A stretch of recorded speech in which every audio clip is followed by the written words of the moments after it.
तो जैसा कि आपको पता ही है कि हम लोग बिजनेस स्टडीज़ CUET का सिलेबस जो है डिस्कस कर रहे हैं। सिलेबस देखा है आपने, नहीं देखा है? सिलेबस CUET का टोटल आपके 13 टॉपिक्स हैं जो कि आपको CUET में बिजनेस के लिए पढ़ने हैं। ठीक है, बिजनेस तो होगा ही स्कूल में, तो एक बेसिक आइडिया तो बिजनेस का होना ही है। ठीक है, तो सबसे पहली बात देखिए, कोई भी एग्जाम की आप प्रिपरेशन कर रहे हो, चाहे छोटा हो चाहे बड़ा हो, स्कूल लेवल पे हो चाहे स्कूल के आगे का हो, सबसे पहली चीज़ होती है उसका सिलेबस जानना। जब हमको सिलेबस पता होता है एक्चुअली, तो हमें ये पता होता है कि हम जिस तरीके से पढ़ रहे हैं, जो चीज़ हम पढ़ रहे हैं वो कितनी रेलेवेंट है। दो चीज़ें सबसे ज़्यादा इंपॉर्टेंट होती है, एक होता है सिलेबस, देखिए पहली चीज़ है सिलेबस, और दूसरी चीज़ है आपके PYQ।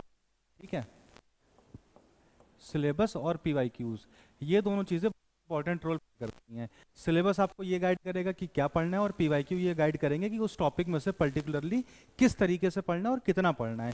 क्योंकि हम एक MCQ बेस्ड एग्जाम की बात करें, तो थ्योरेटिकल एग्जाम तो इसका होना नहीं है जहाँ पे आपको आंसर राइटिंग वगैरह करनी है। आपको एक बेसिक आइडिया होना चाहिए कि जब आपके सामने 4 ऑप्शन हो, उनमें से एक सही हो तो आप उस पर टिक कर लो। ठीक है, तो पहली चीज़ के चलेंगे सिलेबस, क्योंकि PYQ का हमारे पास बहुत ज़्यादा स्टॉक है नहीं, क्योंकि नया कॉन्सेप्ट है CUET, कोई ऐसा नहीं कि 7-8 साल से चल रहा, तो हम लोग के पास PYQs भी सफिशिएंट क्वांटिटी में होते हैं। लैंग्वेज का कोई इशू तो नहीं है ना, समझ में आ रहा है? ठीक है, तो जो 13 टॉपिक्स हैं उसको आप एक एक करके देख लीजिए, आप चाहें तो उसको नोट भी कर सकते हैं। देखिए अक्सर क्या होता है कि सिलेबस को लोग PDF में निकाल के रख लेते हैं या फिर उसको प्रिंट आउट कर लेते हैं, उससे होता क्या है कि ठीक है जाता है, लेकिन जब किसी भी चीज़ को नोट करते हैं तो उससे हमें जो है एक हमारी फोटोजेनिक मेमोरी होती है, जिस भी चीज़ को हम लिखते हैं वो ज़्यादा लंबे समय तक हमारे दिमाग में रहती है। ठीक है, तो सबसे पहला तो टॉपिक जो है आपका वो है management. Management, significance, nature and significance. ठीक है, नेचर एंड सिग्निफिकेंस, इसी टॉपिक को आज हम लोग देखेंगे भी। आज इसी टॉपिक का हम लोग इंट्रोडक्शन लेंगे। ठीक है, उसके बाद दूसरा टॉपिक आपका क्या है? Principles of business, principles of management. ठीक है, किन प्रिंसिपल्स के बेसिस पे हम मैनेजमेंट को आगे लेकर के चलेंगे। हर चीज़ के कुछ ना कुछ प्रिंसिपल्स होते हैं, तो यहाँ पे मैनेजमेंट के क्या प्रिंसिपल्स हैं उस चीज़ को हम लोग देखेंगे। ठीक है, उसके बाद है आपका बिजनेस एनवायरनमेंट। बिजनेस एनवायरनमेंट,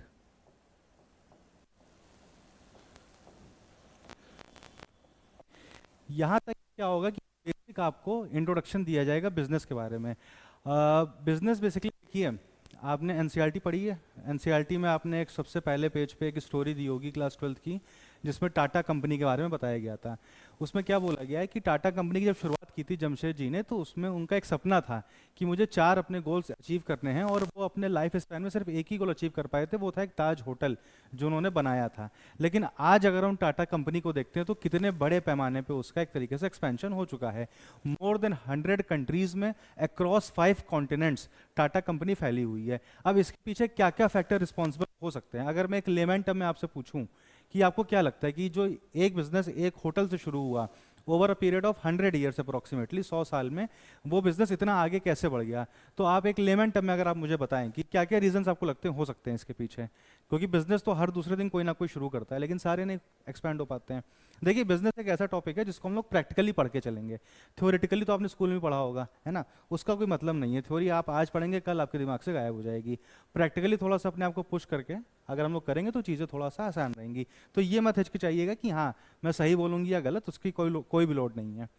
तो आपके हिसाब से क्या रीजंस हो सकते हैं जिस वजह से टाटा ने इतना एक्सपेंड किया? कोई भी जो आप अंदाजा लगा पाए। बिजनेस आइडिया बहुत अच्छा होगा, तो पहली चीज हो गई आइडिया। अगर आइडिया ही नहीं होगा तो हम किस चीज पे काम करेंगे? ऑब्वियस सी बात है। देन और अब इसमें भी एक लूप होल आ सकता है कि आइडिया तो बहुत लोगों के पास आता है, लेकिन आइडिया के बाद का क्या है फिर? तो और क्या आपको एक लेमैन टर्म में जितनी आपके पास नॉलेज है अभी उसमें क्या समझ में आ रहा है? जो टॉपिक हम लोग पढ़ रहे हैं मैनेजमेंट, है ना, मैनेजमेंट की इंपॉर्टेंस। भाई देखिए बिजनेस तो एक नॉन लिविंग एंटिटी है, बिजनेस अपने आप तो कहीं आगे बढ़ता नहीं है, उसको बढ़ाने के लिए कुछ लोग रिस्पॉन्सिबल होते हैं। है ना। और वो लोग को ये मैनेजमेंट बोलते हैं, वो लोग जो करते हैं उसको मैनेजमेंट बोलते हैं, और वो लोग मैनेजमेंट का पार्ट होते हैं। फॉर एग्जाम्पल, जैसे टाटा कंपनी उन्होंने शुरू करी तो उन्होंने कुछ आइडिया सोचा होगा कि हमें ये चीज़ करनी है। उस चीज़ को करने के लिए उन्होंने कुछ सर्टेन नंबर ऑफ लोगों को हायर किया होगा, क्योंकि आप सारा काम खुद तो नहीं कर सकते हो। जैसे फॉर एग्जाम्पल, आप मान लीजिए टाटा को आपने शुरू किया है, तो अब आप चाहते हैं कि आप 4 जगह उसको एक्सपैंड करें, तो आप 4 जगह खुद तो जाके एक्सपैंड नहीं कर सकते हैं। आप हर चीज़ के एक्सपर्ट भी नहीं हो। आपको एक सॉफ्टवेयर बनाना है या कोई भी टेक्निकल काम है या कोई प्रोडक्ट डिज़ाइन करना है, उसकी डिज़ाइनिंग का काम है, हर चीज़ तो हर एक इंसान को नहीं आ सकती है। तो होता क्या है कि अलग अलग फील्ड के स्पेशलिस्ट हायर किए जाते हैं। अब किसी को आपने हायर किया, आप उससे काम ले रहे हो, आप उसके बदले उसको क्या दे रहे हो? मनी, है ना, पैसा उसको पे कर रहे हो। लेकिन उसके बाद भी ऐसा क्या है कि वो आपके लिए उस हिसाब से काम करे जैसा आप उसे चाहते हो। तो यहाँ पे रोल आता है आपकी लीडरशिप का, यहाँ पे रोल आता है आपके मैनेजमेंट का। ठीक है, तो इट्स ऑल अबाउट मैनेजमेंट। जो टाटा कंपनी जिसकी हम बात कर रहे हैं, जो इतना ज़्यादा एक्सपैंड करी है, उसके पीछे जो सबसे बड़ा रीज़न है वो है आपका मैनेजमेंट। ठीक, टाटा जी ने और उनके एम्प्लॉयज़ ने जिस तरीके से चीज़ों को आगे बढ़ाया, जिस तरीके से मैनेज किया, वो एक बड़ी चीज़ है। मैनेजमेंट के बाद प्रिंसिपल्स ऑफ मैनेजमेंट, जाहिर सी बात है, आप कोई भी तो उसके कुछ सर्टेन प्रिंसिपल्स होंगे। जैसे आपको यहाँ से लेकर के कहीं तक जाना है, तो एक सर्टेन रोड मैप है जो आपको फॉलो करना होगा। आप बाहर निकलोगे, कोई पब्लिक कन्वीनियंस या अपना कन्वीनियंस लोगे, वहाँ तक पहुँचोगे। वैसे मैनेजमेंट के कुछ प्रिंसिपल्स होते हैं जिनको फॉलो किया जाता है। उसके बाद आता है इंपॉर्टेंट इज बिजनेस एनवायरनमेंट। अभी पूरे देश में लॉकडाउन लगा था कुछ टाइम पहले। उस टाइम पे कोई आपसे कह दे कि आपको इतना बड़ा बिजनेस खड़ा करना है 2 साल में जो पूरे पैन इंडिया फैल जाए, तो क्या वो पॉसिबल था? बिल्कुल नहीं पॉसिबल था। क्यों? क्योंकि एनवायरनमेंट मिसिंग था। ठीक है, बिजनेस के लिए सर्टेन एनवायरनमेंट चाहिए होता है, गवर्नमेंट का सपोर्ट चाहिए होता है, लेबर्स आपको फ्रीली मिलने चाहिए, आपको पैसा चाहिए होता है। सारा पैसा बिजनेस वाले खुद से नहीं लगाते, वो मार्केट से पैसा उठाते हैं, बैंक से उठाते हैं, शेयर मार्केट से उठाते हैं, है ना। तो एनवायरनमेंट चाहिए होता है। तो ये 3 जो है एक बेसिक्स हैं, ये मैनेजमेंट का बेसिक्स है, किसी भी बिजनेस का बेसिक्स। इसके बाद जो चीज़ें आगे बढ़ेंगी, इसके बाद आओगे आप अगले टॉपिक पे, जो कि आपका प्लानिंग। ठीक है, सबसे बड़ी चीज़ प्लानिंग। बिजनेस शुरू कर दिया या शुरू करना है, उसके लिए आपको एक सर्टेन अमाउंट ऑफ प्लानिंग चाहिए। प्लानिंग ही अगर गड़बड़ होगी तो उसके बाद सारा मामला सेट नहीं हो पाएगा, है ना। इसलिए प्लानिंग किसी भी चीज़ की, छोटी से लेकर बड़ी चीज़ तक की प्लानिंग बहुत ज़रूरी होती है। उसके बाद हम देखेंगे ऑर्गेनाइजिंग। ऑर्गेनाइजिंग, ठीक है, चीज़ों को ऑर्गेनाइज कैसे किया जाता है बिजनेस में, मैनेजमेंट में कितना बड़ा इंपॉर्टेंट रोल है इस चीज़ का। उसके बाद स्टाफिंग, जाहिर सी बात है, बिजनेस एक्सपेंशन के लिए आपको स्टाफ चाहिए, आप अकेले हर चीज़ नहीं कर सकते हो, जैसा कि मैंने बोला। तो स्टाफिंग देखेंगे। स्टाफिंग के बाद डायरेक्शन या फिर डायरेक्टिंग। आपने लोगों को हायर तो कर लिया, लेकिन आप उनको डायरेक्शन सही से नहीं दे पा रहे हो। आप चाहते हो कि ये फैन बंद हो जाए फॉर एग्जांपल, या फैन ऑन हो जाए, और मैं आपसे कहूँ कि आप बाहर जा करके देखिए कैसे फैन ऑफ होगा, है ना। तो यानी यहाँ पे मेरा डायरेक्शन गलत है। अगर फैन यहाँ पे, तो उसका स्विच भी जनरल केसेस में यहीं कहीं आसपास होगा। तो डायरेक्शन सही होना बहुत ज़रूरी होता है किसी भी चीज़ का। तो यहाँ पे डायरेक्टिंग अगला टॉपिक है। उसके बाद आएंगे हम कंट्रोलिंग के ऊपर। ठीक है, अब मैंने आपसे बोला फैन बंद करने के लिए, और आप उठ के बाहर चले गए, फिर लौट के नहीं है, यानी कि मेरा कंट्रोल ही नहीं है स्टाफ के ऊपर, फॉर एग्जांपल, है ना। तो कंट्रोलिंग अपने आप में एक बहुत ज़रूरी चीज़ होती है। कंट्रोलिंग हो जाएगी। ये सारी चीज़ें जो है मैनेजमेंट के प्रोसीजर में आती हैं। तो मतलब मैंने बेसिकली सिलेबस को 3 पार्ट्स में डिवाइड किया। पहला पार्ट एक बेसिक है, ये पूरे मैनेजमेंट का प्रोसीजर है। ठीक है, यहाँ तक की कोई दिक्कत आ रही है? बिल्कुल नहीं, इसको आप नोट कर सकते हो बिल्कुल अच्छे से। इसके अंदर के देखिए सब टॉपिक्स भी हैं, जो हम लोग जब टॉपिक उठाएंगे तो वहाँ से हम लोग को लेकर के फिर आगे बढ़ेंगे। ठीक है, अब यहाँ तक की बातें हो गई जब कंट्रोलिंग तक की, तो आएगा आपका फाइनेंस। आपको चाहिए तो पैसा ना, अल्टीमेटली बिजनेस करते भी आप पैसे के लिए हो, और आपको चाहिए भी पैसा ही होता है ना। बिजनेस करने के लिए भी पैसा चाहिए, और बिजनेस करने के बाद जो एंड गोल है वो भी आपका पैसा ही है। ठीक है, वो आप कहाँ से लोगे? फाइनेंस की बात हो गई। ये आप लोगे फाइनेंशियल मार्केट से, जो आप सुनते होगे स्टॉक मार्केट वगैरह होता है ना, बॉन्ड्स एंड शेयर्स वगैरह मिलते हैं। ठीक है, तो फाइनेंशियल मार्केट ये आपका नेक्स्ट टॉपिक रहेगा जिसको हम लोग डिस्कस करेंगे। फाइनेंशियल मार्केट के बाद हम जाएंगे मार्केटिंग के ऊपर। आपने बहुत ही लाजवाब प्रोडक्ट डेवलप कर दिया अपने बिजनेस में, ठीक है, लेकिन उसके बारे में लोगों को पता ही नहीं है। अब वो ये लोगों को पता ही नहीं है, तो लोग उस चीज़ को अप्रिशिएट नहीं करेंगे। इसीलिए जब आप कोई भी प्रोडक्ट बनाते हो या कोई भी बिजनेस करते हो, तो उसकी मार्केटिंग बहुत ज़रूरी होती है। तो ये हमारा 11 टॉपिक है। टॉपिक जो 12th टॉपिक है वो है आपका कंज्यूमर प्रोटेक्शन। ठीक है, अल्टीमेटली आपके बिजनेस का बेस क्या है, आपका कंज्यूमर कैसा है, ठीक है, आपका कंज्यूमर सेटिस्फाइड है आपके बिजनेस से कि नहीं है। टाटा की गुडविल इतनी ज़्यादा है, रतन टाटा के बारे में आपने सुना ही होगा, कितनी लोगों की तारीफ करते हैं कि बहुत डाउन टू अर्थ पर्सनैलिटी हैं, बहुत ज़्यादा सोशल वेलफेयर करते हैं।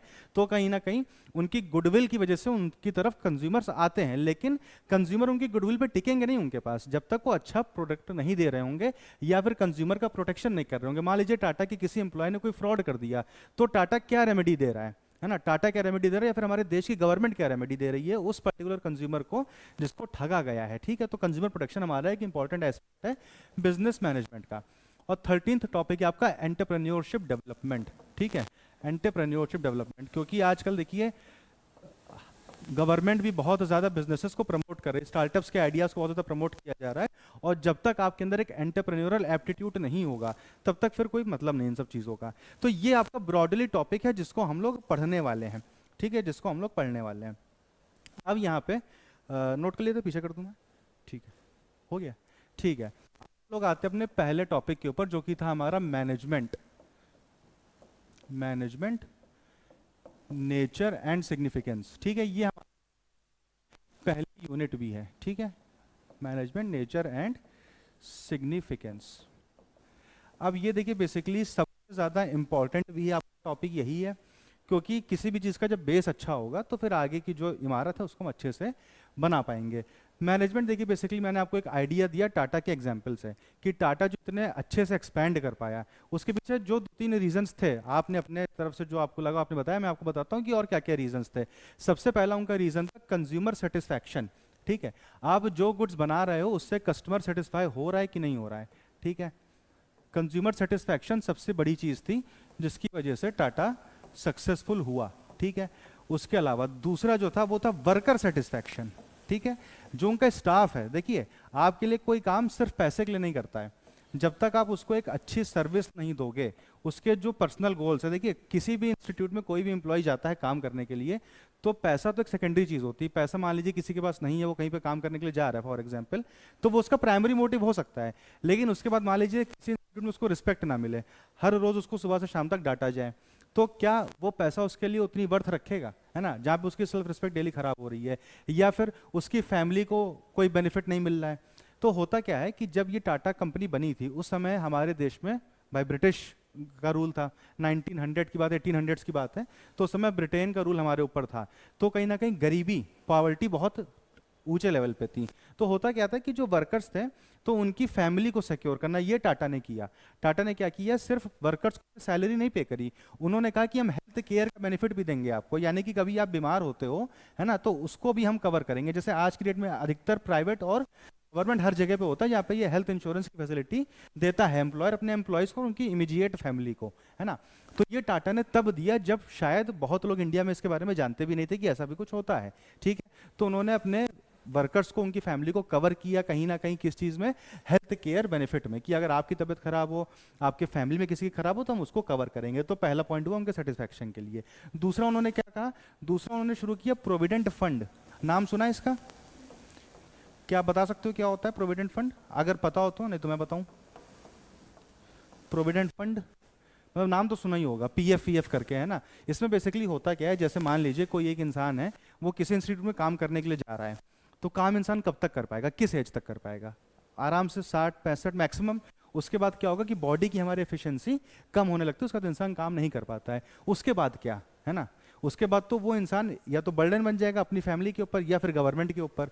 तो इंसान जब कैपेबल है काम करने के लिए, जब वो खुद से अर्न कर रहा है, उसी टाइम पीरियड पे वो अपने रिटायरमेंट के बाद की भी प्लानिंग कर सकता है। उसके लिए क्या करते हैं कि वो एम्प्लॉयर, मान लीजिए उसकी इनकम 100 रुपये है, ठीक है, मान लीजिए 100 रुपये पर मंथ कमा रहा है, हाइपोथेटिकली 100 रुपये कमा रहा है, तो क्या करेगा, उसमें से 10 रुपये निकाल करके एक अकाउंट में डाल देगा और कहेगा मैं उसको रिटायरमेंट के बाद निकालूंगा। अच्छा, वो ऐसा घर पे भी कर सकता है अपने, यहीं पे क्यों कर रहा है, ऑर्गेनाइजेशन में, क्योंकि यहाँ पे 10 रुपये जब वो एम्प्लॉय डाल रहा है, तो जिसने उसको नौकरी दी है, एम्प्लॉयर, है ना, मान लीजिए टाटा फॉर एग्जाम्पल यहाँ पे, तो 10 रुपये टाटा का हर एक एम्प्लॉय अपने अकाउंट में डालेगा और 10 रुपये टाटा उस इंसान के अकाउंट में डालेगा। तो क्या हुआ, उसने 10 रुपये दिए, टाटा ने 10 रुपये दिए, पर मंथ का 20 रुपये का कॉन्ट्रीब्यूशन हो गया। इसी प्रोविडेंट फंड, ये ओवर द टाइम पीरियड क्या होगा, बढ़ता जाएगा, एक्यूमुलेट होता जाएगा, इस पर इंटरेस्ट लगेगा, फिर रिटायरमेंट के बाद यही पैसा उसके काम आएगा आगे की जिंदगी जीने के लिए। तो ये प्रोविडेंट फंड की फैसिलिटी ने तब दी जब कुछ भी नहीं, इंडिया में, मतलब इसका कॉन्सेप्ट ही नहीं था कि प्रोविडेंट नाम की चीज भी होती है ना।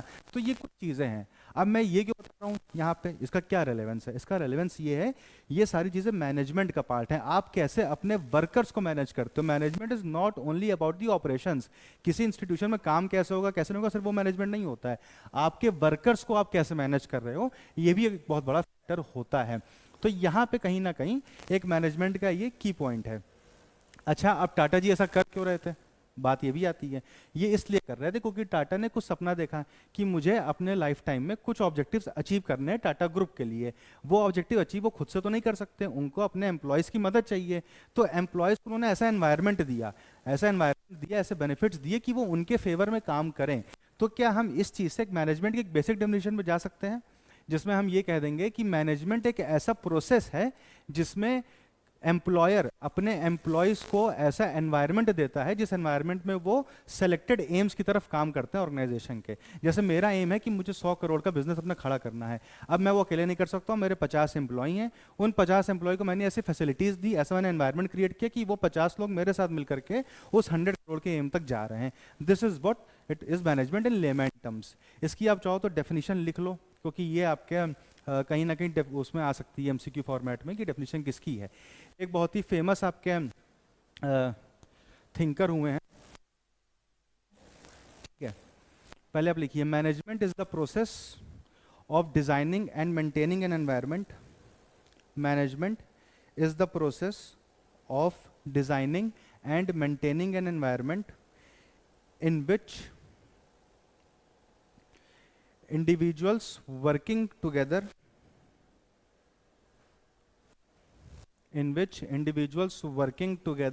in groups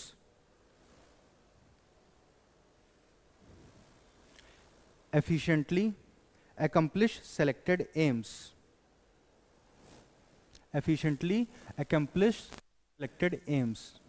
और ये डेफिनेशन दी है हेरोल्ड कूंट्स ने, इनका नाम भी लिख लीजिएगा, ठीक है। अब इस सेलेक्टेड एम्स, अब इस डेफिनेशन को अगर थोड़ा सा तोड़ के देखें, देखिए किसी भी चीज़ को साइंटिफिकली पढ़ना बहुत ज़रूरी होता है, लॉजिकली। अब इस डेफिनेशन को अगर तोड़ें, मैनेजमेंट एक प्रोसेस है पहली बात तो पहला वर्ड यहाँ पे आ गया प्रोसेस। प्रोसेस का मतलब क्या है कि कोई ये ऑब्जेक्टिव काम नहीं है कि मैंने यहाँ से ये पेन उठा करके यहाँ पे रख दिया, ये ऐसा ऑब्जेक्टिव काम नहीं है। ये एक पूरा प्रोसीजर है जो लंबे समय तक चलेगा। इट इज़ अ प्रोसेस, कोई एक दिन का, एक हफ्ते का, एक महीने का काम नहीं है।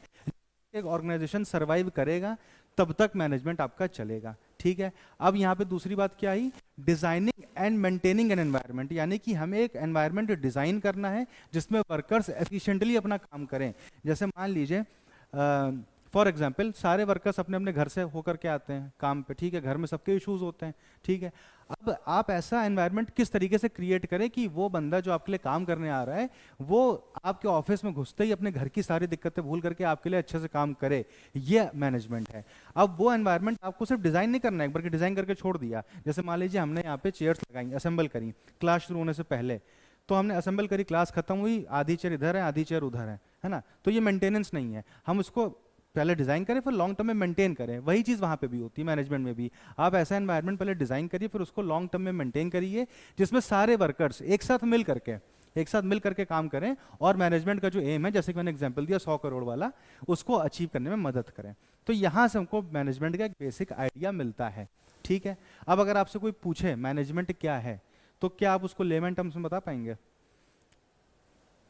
ट्राई करेंगे, हिंदी ट्राई करेंगे बताने का, हिंदी इंग्लिश किसी भी भाषा में मैनेजमेंट क्या है मतलब? हम्म हम्म मतलब हमारे कुछ गोल्स हैं, उनको अचीव करने के लिए हम अपने वर्कर्स को पुश करें, ऐसे एनवायरनमेंट क्रिएट करें, उसको हम बोलते हैं मैनेजमेंट, ठीक है।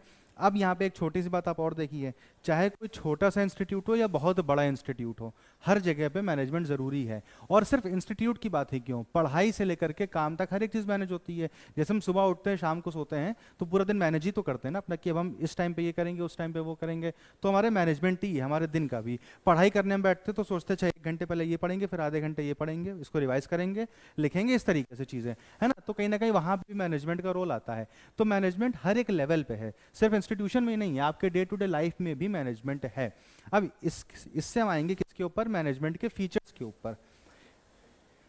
आपका एक मेन टॉपिक है, ठीक है, फीचर्स ऑफ मैनेजमेंट। इसको आप हेडिंग डाल लीजिए, फीचर्स ऑफ मैनेजमेंट।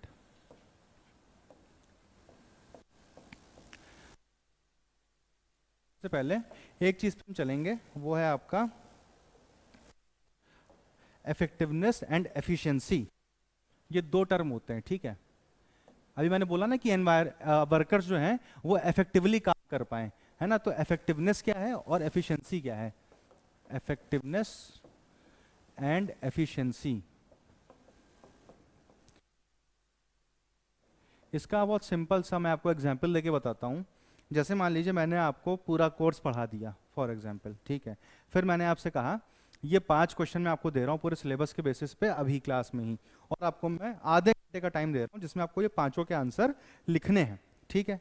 अब बहुत सारे बच्चे जैसे मान लीजिए क्लास में हैं, तो उनमें से कुछ लोगों ने क्या किया, आंसर लिखना शुरू किया, टाइम देखा कि अच्छा अभी आधा घंटा है, वो धीरे धीरे करके अपना आधा घंटा जैसे खत्म, उन्होंने अपनी कॉपी जमा कर दी कि सर आधा घंटा हो गया, मेरे 5 आंसर हो गए। वहीं पे कुछ लोग ऐसे होंगे जो 15 मिनट में अपना सारा काम कर लेंगे, पांचों आंसर कर लेंगे, वो 15 मिनट में ही कॉपी जमा कर देंगे। बहुत से ऐसे लोग होंगे जो आधा घंटा लेंगे लेकिन वो आंसर को लिखेंगे भी, फिर आंसर को उसमें इंपॉर्टेंट अंडरलाइन भी करेंगे, उसको एक बार रिवाइज भी कर लेंगे, फिर वो जमा करेंगे। तो यहाँ पे डिफरेंस क्या आया? काम सब ने किया अपना, लेकिन जिसने, जैसे मान लीजिए जिनको आधे घंटे का टारगेट था उन्होंने आधे घंटे में ही पूरा करके दिया, ठीक है, वो है इफेक्टिव लोग। उनको जो टारगेट दिया गया, जो रिसोर्स दिया गया, उस रिसोर्स में पढ़ाया, उसके बेसिस पे उस पर्टिकुलर टाइम उन्होंने आंसर लिखे, तो वो क्या है, वो है इफेक्टिवनेस। और जिन्होंने 15 मिनट में लिख दिए आंसर, है ना, टाइम तो आधे घंटे का था, चाहते वो भी ले सकते थे, कोई इसमें मना नहीं था। आज जिन्होंने 15 मिनट में आंसर लिख दिया या फिर आधे घंटे में आंसर लिखने के साथ साथ उसको अंडरलाइन भी कर लिया, उसको हाईलाइट भी कर लिया, रिवाइज भी कर लिया, वो लोग हैं एफिशिएंट। कहने का मतलब क्या है, बिजनेस में जो आपको रिसोर्सेज दिए गए हैं और जो टाइम दिया गया है, जब आप उन रिसोर्सेज का यूज करके उस पर्टिकुलर टाइम पीरियड में उस टारगेट को अचीव करते हो, देन यू आर इफेक्टिव। और जब आप दिए गए रिसोर्सेज में उसी टाइम में जितना आपसे कहा गया उससे ज्यादा अचीव कर लेते हो, या फिर कम रिसोर्सेज को यूज करके उतना अचीव करते हो, तो आप एफिशिएंट हो, ठीक है। तो क्या होना अच्छी बात है, इफेक्टिव की एफिशिएंट? एफिशिएंट। लेकिन क्या एफिशिएंट इंसान सीधे हो सकता है बिना इफेक्टिव हुए? नहीं हो सकता है, ये भी एक स्टेप है। आप सीधे अगर स्टार्स के लिए एम करोगे तो फिर कहीं ना कहीं दिक्कत आएगी। तो पहले प्रैक्टिकली चलते हुए हमें वर्कर से कभी ये उम्मीद नहीं करनी चाहिए बिजनेस में। जैसे बिजनेस ओनर आप कभी भी ये नहीं चाहोगे कि हमारे जो एम्प्लॉयज उनके ऊपर अननेसेसरी प्रेशर पड़े। आप शुरू से उम्मीद लगा के बैठ जाओ कि मेरा हर एक वर्कर एफिशिएंट हो, तो फिर कहीं ना कहीं वो लोग इफेक्टिव भी नहीं हो पाएंगे, क्योंकि वो लोग प्रेशर में काम करेंगे। आपको हमेशा बिजनेस में, देखिए बिजनेस पढ़ते हुए आपको हमेशा बिजनेस माइंडसेट से देखना है कि आप एक बिजनेसमैन हो, तो आपको अच्छे से समझ में आएगा। जैसे आप बिजनेसमैन हो, आपने किसी को काम दिया, तो आप उसको अननेसेसरी ओवरबर्डन मत करो, पहले उसको छोटे छोटे टारगेट्स दो। देखो कौन लोग उसमें से समय से पहले कर ले रहे हैं, कौन से लोग कम रिसोर्सेज में कर ले रहे हैं, उस हिसाब से फिर चीजें आप डिसाइड करिए आगे। पहले इफेक्टिवनेस पे जाइए, फिर आप जाइए किसके ऊपर, एफिशिएंसी के ऊपर, ठीक है। ज्यादा बेहतर एफिशिएंसी है, लेकिन बिना इफेक्टिवनेस के एफिशिएंसी नहीं आ सकती है, ठीक है। तो अगर एक डेफिनेशन दे दी जाए या फिर एक क्वेश्चन आए कि which among the following is efficiency, और 4 ऑप्शन हो, तो क्या उसमें टिक कर लोगे कि क्या एफिशिएंसी होता है? एफिशिएंसी के देखिए 2 पैरामीटर हैं, या तो दिए गए टाइम से कम टाइम में टास्क पूरा करना, या फिर दिए गए टास्क से ज्यादा टास्क अचीव कर लेना, ठीक है। ये 2 चीजें जहां भी होंगी वो आपका क्या होगा, एफिशिएंसी होगा। चलिए अब हम लोग चलेंगे किसके ऊपर, मैनेजमेंट के फीचर्स के ऊपर, मैनेजमेंट के फीचर्स के ऊपर, ठीक है। Features of management.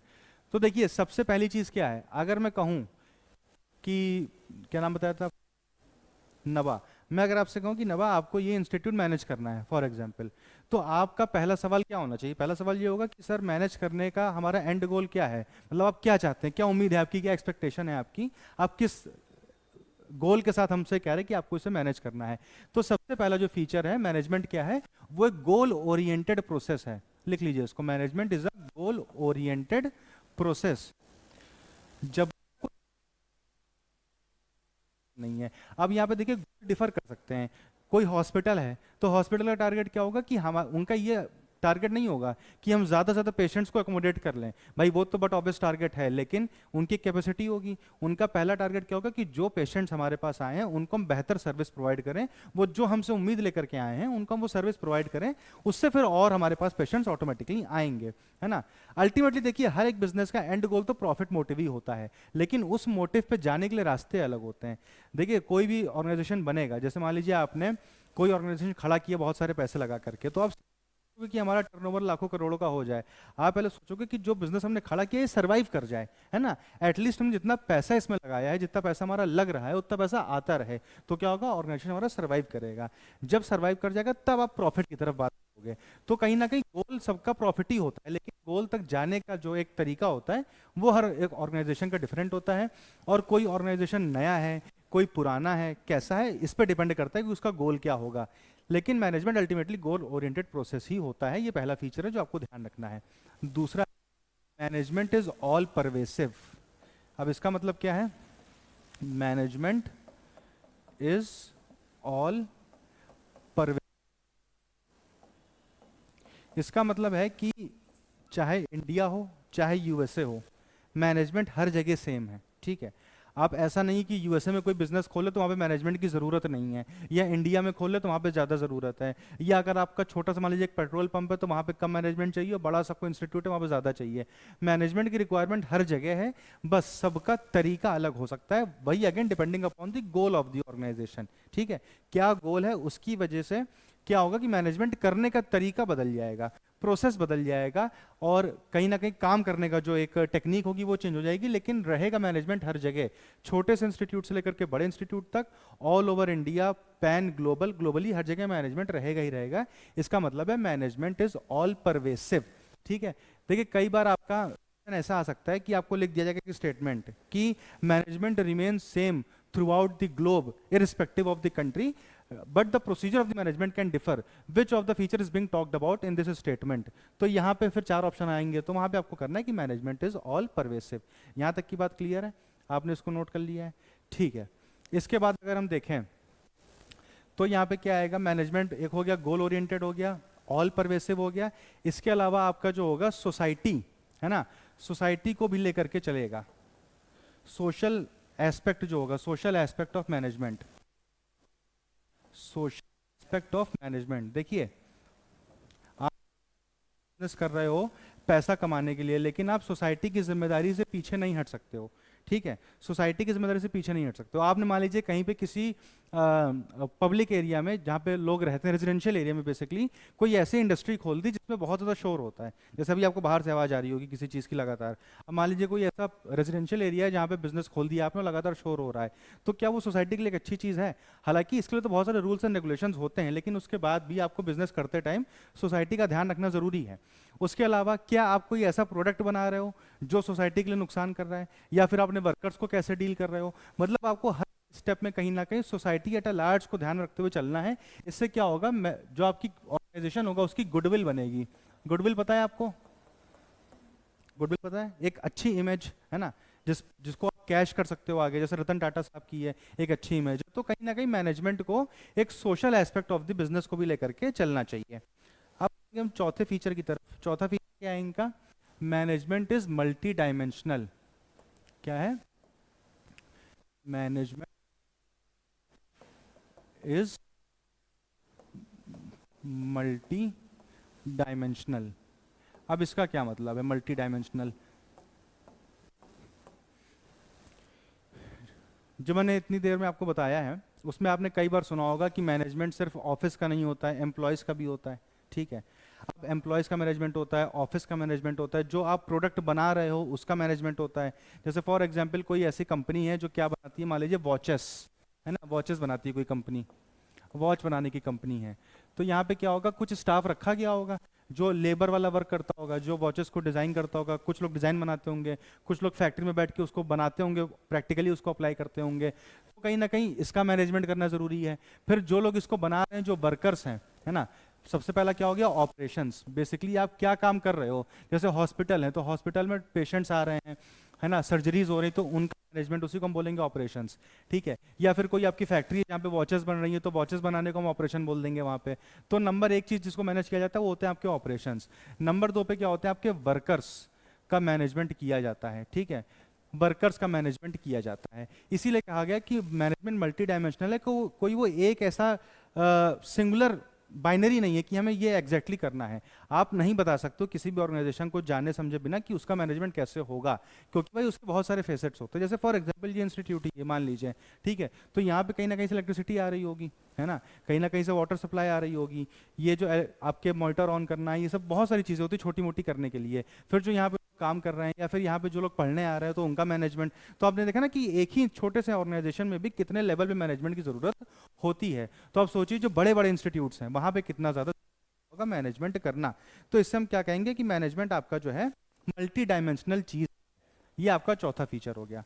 पांचवा क्या हो गया, management is a continuous process. Management is continuous process. फिर वही अगेन सेम थिंग कि भाई आपको कोई ऐसा नहीं कि एक दिन में आपने कहा कि मैंने ये देखिए पेन उठा के यहाँ से यहाँ रख दिया मैनेजमेंट हो गया। ये आपका कॉन्टिन्यूअस प्रोसेस है जो आप पूरा पढ़ते हो ना, planning, organising, staffing, directing, controlling, coordination. तो पूरा प्रोसेस है मैनेजमेंट का जिसको लगातार करते रहना होगा। आप कोई भी इंस्टीट्यूट शुरू कर रहे हो तो आप पहले प्लानिंग करोगे कि भैया हमें क्या सर्विस प्रोवाइड करनी है, किन गुड्स का प्रोडक्शन करना है, पहली चीज़ हो गई। दूसरी चीज़, अब आप चीज़ों को ऑर्गेनाइज करोगे कि भाई कौन जो है यहाँ पे किस तरीके से ऑपरेशंस होंगे, कहाँ पे चीज़ें रखी जाएंगी, कहाँ पे स्टोर रूम होगा, कहाँ पे आपका मैनेजमेंट का मीटिंग रूम होगा, कहाँ पे कॉन्फ्रेंस हॉल होगा, वगैरह वगैरह। उसके बाद अब लोगों को हायर करोगे, स्टाफिंग करोगे, जाहिर सी बात है उनको आप डायरेक्शन दोगे, और ये लगातार चलता रहेगा। कोई ऐसा नहीं कि एक दिन आएगा जब मैनेजमेंट खत्म हो जाएगा किसी इंस्टीट्यूट से।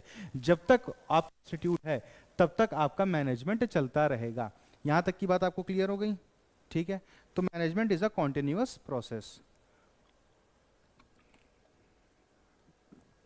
इसके बाद सिक्स्थ क्या है, सिक्स्थ है ये एक्टिविटी है। Management is a group activity.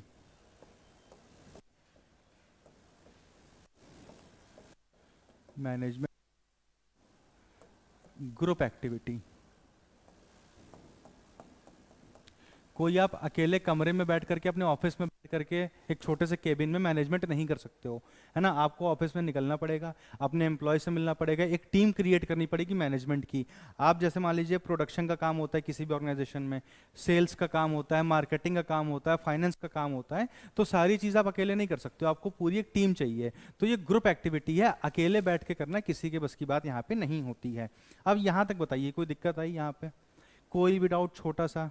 बिल्कुल भी, सारे फीचर्स आपको क्लियर हैं इस चीज़ के, ठीक है। तो अगर मैं आपसे पूछूं कि आप मुझे मैनेजमेंट के कोई 3 फीचर बताइए, कोई भी, और थोड़ा सा एक लाइन में एक्सप्लेन करके, किसी भी लैंग्वेज का लोड नहीं है।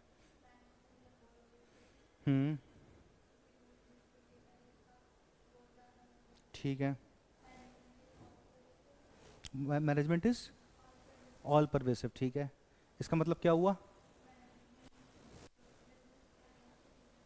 बिल्कुल ठीक है।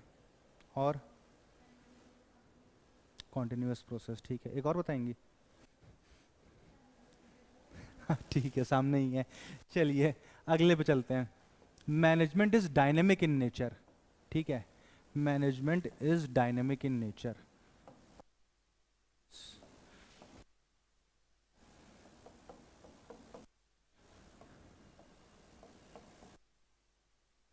यूईटी की तैयारी कर रहे हो, ठीक है।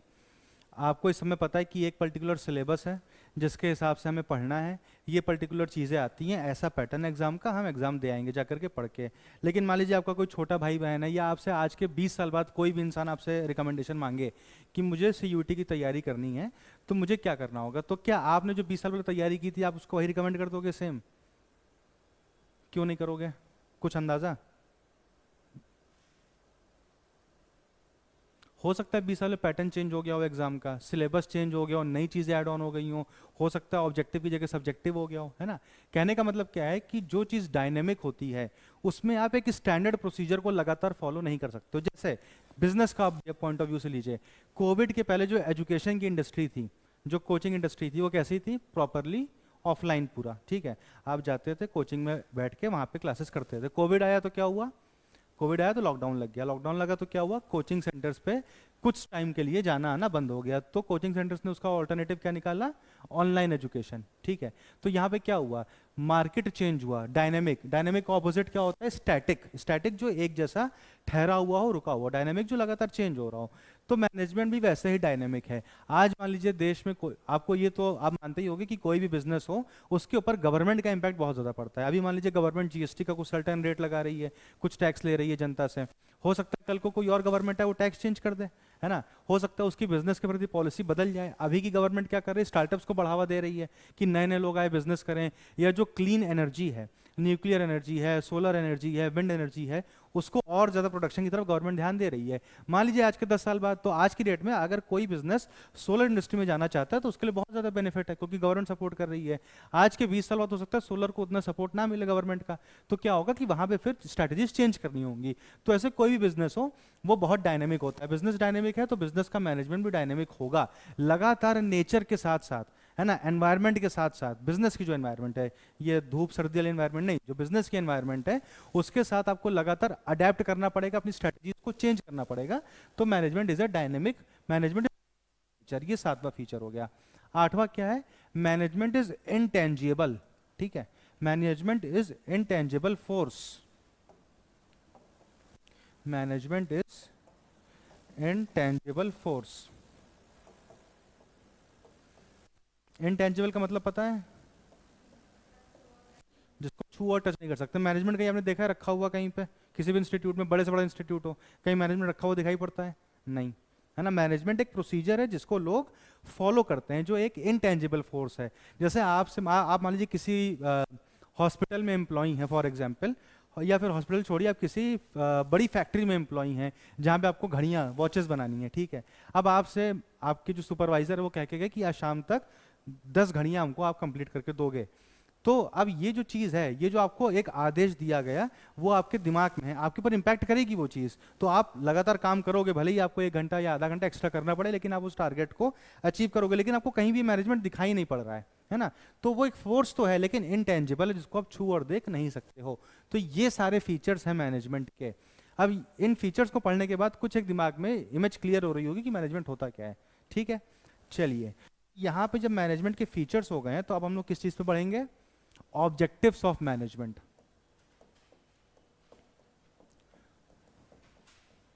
ऑब्जेक्टिव्स ऑफ मैनेजमेंट,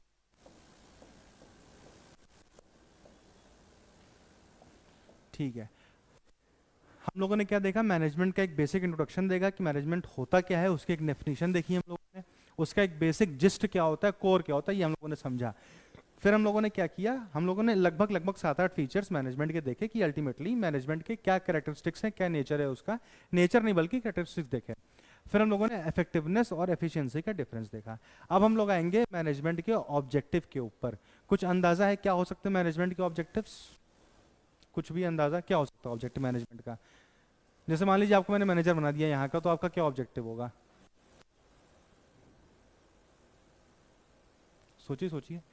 आपको यहाँ का मैनेजमेंट बना दिया गया, पूरा आपके हाथ में है हर चीज़, तो आपका ऑब्जेक्टिव क्या होगा कि आप क्या चाहोगे, क्या हो इस इंस्टीट्यूट में, ग्रोथ हो। ग्रोथ का मतलब ज़्यादा से ज़्यादा स्टूडेंट्स आए, है ना, ठीक है। और क्या हो सकता है ऑब्जेक्टिव, ये तो ऑर्गेनाइजेशन का ऑब्जेक्टिव हो गया। ऑर्गेनाइजेशन के लिए आपने ये सोचा, आपके स्टाफ होंगे उनके लिए भी आप कुछ रख सकते हो टारगेट्स, है ना।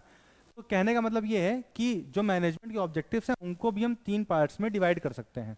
ठीक है, पहला क्या है, पहला हो गया आपका ऑर्गेनाइजेशनल ऑब्जेक्टिव, ऑर्गेनाइजेशनल ऑब्जेक्टिव। दूसरा हो गया आपका क्या, दूसरा हो गया आपका सोसाइटल ऑब्जेक्टिव्स, और तीसरा हो गया आपका पर्सनल ऑब्जेक्टिव। अब पर्सनल यहाँ मैनेजमेंट का नहीं, यहाँ पे वर्कर्स की बात हो रही है। ठीक है, ये 3 ऑब्जेक्टिव्स आपके ब्रॉडली हम क्लासिफाई कर सकते हैं किसी भी इंस्टीट्यूट में मैनेजमेंट के। ठीक है, अब इसमें अंदर क्या आएगा, जैसे ऑर्गेनाइजेशनल ऑब्जेक्टिव की बात करें तो मैंने अभी आपको थोड़ी देर पहले बताया था कि कोई भी इंस्टीट्यूट जब बनता है तो उसका पहला गोल क्या होता है कि वो सरवाइव करे। पहला टारगेट होता है, ठीक है। तीन चीजें हम लोग को यहाँ पे देखनी, तीन ऑब्जेक्टिव होते हैं ऑर्गेनाइजेशनल। पहला क्या हो गया, सर्वाइवल। अब मान लीजिए आप 10 करोड़ रुपए लगा करके कोई बिजनेस शुरू किया और वो 1 साल में बंद हो गया, आपका रिटर्न खाली 5 करोड़ का आया, क्या आप ऐसा ऑर्गेनाइजेशन चाहोगे? मतलब मैं आपको दो ऑप्शन दे रहा हूँ, एक ऑप्शन है कि आपने 50 करोड़ रुपए लगा करके बिजनेस शुरू किया और आपके पास एक ऐसा काम करने का ऑप्शन है जिसमें अगर फायदा हो गया तो 500 करोड़ का बेनिफिट होगा आपको 1 साल में, और नहीं चला तो आपका सिर्फ 5 करोड़ का रिटर्न आएगा और बिजनेस बंद करना पड़ेगा। ये पहला ऑप्शन हो गया आपके पास। दूसरा ऑप्शन क्या है कि आप 5 साल आपको 5-5 करोड़ का खाली रिटर्न आएगा, 50 करोड़ का इनपुट है, 5-5 करोड़ का आपको रिटर्न आएगा अगले 5 साल तक, लेकिन 5 साल बाद वो बढ़ के 25 करोड़ 50 करोड़ ऐसे हो जाएगा। तो आप कौन सा ऑप्शन चूज करोगे? सेकंड वाला। क्यों? क्योंकि हमारा दिमाग सर्वाइवल की तरफ जाता है। अब इसमें रिस्क तो है, हो सकता है 500 करोड़ आ जाए, लेकिन अगर हमारा बंद हो गया तो क्या होगा, 45 करोड़ का सीधा नुकसान, ठीक है। तो भले ही थोड़ा देर से हो लेकिन प्रॉफिट हो। तो सर्वाइवल पहला ऑब्जेक्टिव होता है किसी भी ऑर्गेनाइजेशन के मैनेजमेंट के लिए, कि हम अपने इंस्टीट्यूट को सर्वाइव करा ले जाएं। और जब सर्वाइवल हो गया तब दूसरा ऑब्जेक्टिव क्या आता है, वो आता है प्रॉफिट। अब मतलब ऐसा हो गया है कि इंस्टीट्यूट खुले हुए या हमारा ऑर्गेनाइजेशन खुले हुए 5-6 साल हो गए, तो हमें इतना पता है कि सर्वाइव तो अभी कर ही जाएगा ऐसे। अब हम फोकस करेंगे प्रॉफिट के ऊपर। तो दूसरा ऑब्जेक्टिव क्या होता है, प्रॉफिट। और एक बार जब प्रॉफिट अच्छे से आना शुरू हो जाता है तब इंसान ग्रोथ की तरफ सोचता है ना। जैसे आपके जो मैकडॉनल्ड्स है, एक कमरे से शुरुआत हुई मैकडॉनल्ड्स की, मैकडी जिसको हम लोग बोलते हैं शॉर्ट में, लेकिन आज देखिए कहाँ कहाँ पे मैकडी नहीं है ना। तो क्या हुआ, अब वो ग्रोथ कर रहे हैं वो लोग, अब लोग अलग अलग देशों में जा रहे हैं, हर देश के हर शहर में अपनी ब्रांच खोलने का, आउटलेट खोलने का उनका एक तरीके से प्रोग्राम चल रहा है। तो पहले सर्वाइवल, फिर प्रॉफिट, फिर ग्रोथ। बात समझ में आ गई? ये तीनों याद रहेंगे ऑर्गेनाइजेशन के ऑब्जेक्टिव। उसके बताइए सोसाइटल ऑब्जेक्टिव के ऊपर, ठीक है। सोसाइटल ऑब्जेक्टिव क्यों? क्योंकि आप एक समाज में रह रहे हो। सोसाइटी की संरचना, सोसाइटी का कॉन्स्टिट्यूशन ऐसा होता है कि हर कोई एक दूसरे के ऊपर डिपेंडेंट होता है ना। जैसे मान लीजिए कोई इंस्टीट्यूट है, वहाँ पे जो मैनेजमेंट है वो अपने एम्प्लॉयज़ के ऊपर डिपेंडेंट है, एम्प्लॉयज़ मैनेजमेंट के ऊपर डिपेंडेंट है ना। अगर एम्प्लॉयज़ ना हो तो मैनेजमेंट क्या करेगा, मैनेजमेंट ही ना हो तो एम्प्लॉयज़ क्या करेंगे, है ना। तो जब एक छोटे से इंस्टीट्यूट में दो लोग एक दूसरे के बिना सर्वाइव नहीं कर सकते, तो एक पूरे सोसाइटी में आप एक इंस्टीट्यूट को कैसे सर्वाइव करा ले जाओगे अगर आप सोसाइटी के बारे में नहीं सोच रहे हो, ठीक है। और आजकल तो इतनी चीज़ें हो गई हैं कोविड के बाद से या उसके पहले से भी, इनफैक्ट क्लाइमेट चेंज हो रहा है लगातार। तो सोसाइटल में सबसे पहला ऑब्जेक्टिव तो आपका एनवायरनमेंट के प्रति ही आ जाता है ना। सबसे पहले तो आपको यही देखना है कि आप जो भी प्रोडक्ट बना रहे हो, जो भी सर्विस आप दे रहे हो, वो एनवायरनमेंट को बेनिफिट कर रही कि नहीं कर रही है। बेनिफिट ना भी करे तो कम से कम नुकसान तो ना ही कर रही हो, है ना। आप प्लास्टिक के पॉलिथीन बनाने का बिजनेस शुरू कर दो कल को, मतलब करने वाले करते हैं आज भी, लेकिन क्या वो सोसाइटी के लिए अच्छा एक मैसेज जा रहा है? नहीं जा रहा है बिल्कुल भी। सोसाइटी पे उसका नेगेटिव इंपैक्ट पड़ रहा है। तो पहला आपका जो है एनवायरनमेंट के प्रति जिम्मेदारी आज की डेट में कि आप कुछ ऐसा करिए कि जो कम से कम कार्बन एमिशन है ना, कम से कम कार्बन एमिशन करिए। या कार्बन एमिशन आप कर भी रहे हो तो कम से कम इतना करो कि वो लिमिट में, जो सरकार की तय की हुई लिमिट है, जो अलग अलग प्रोटोकॉल्स हैं एनवायरनमेंट के, उनके हिसाब से वो रहे। आप एनवायरनमेंट के बारे में सोचो, उसके बाद आप सोचो अनप्रिविलेज्ड लोगों के बारे में, है ना, अनप्रिविलेज्ड लोगों के बारे में, या फिर अंडर प्रिविलेज्ड। आपने सीएसआर का नाम सुना है, कॉर्पोरेट सोशल रिस्पॉन्सिबिलिटी। इसका मतलब क्या होता है कि जब कोई बिजनेस, कोई कॉर्पोरेट एक समाज में काम कर रहा है तो उस समाज के प्रति भी उसकी कुछ ना कुछ जिम्मेदारी है जिसे उसको फुलफिल करना है। अब देखिए ये प्रैक्टिकली, थ्योरेटिकली तो सारी बातें हो गई, प्रैक्टिकली क्या होता है, ऐसा कोई भी बिजनेस नहीं है जो बिना एनवायरनमेंट को नुकसान किए आगे बढ़ जाए। जैसे हम लोग भी यहाँ बैठे तो एसी चल रहा है, यहाँ पे भी नुकसान तो ये भी कर रहा है ना। हम लोग किसी ना किसी कन्वीनियंस से आए होंगे, जिसने कार्बन एमिशन किया होगा, पेट्रोल को यूज किया होगा, डीजल को यूज किया होगा, है ना। तो प्रैक्टिकली कोई भी बिजनेस ऐसा नहीं है जो बिना एनवायरनमेंट को नुकसान किए चल जाए। तो उसके बदले क्या होता है, या फिर कितने अनप्रिविलेज्ड लोगों का भला कर देते हैं बिजनेस करने वाले, मतलब करने वाले करते भी, रतन टाटा हो गए, छोटे लेवल में बहुत लोग करते हैं। एक आपको मैं एग्जांपल देता हूँ, शिव नाडर फाउंडर, एचसीएल का नाम सुना है आपने, एचसीएल जिसके ये लैपटॉप्स वगैरह आते हैं, तो एचसीएल कंपनी है ना।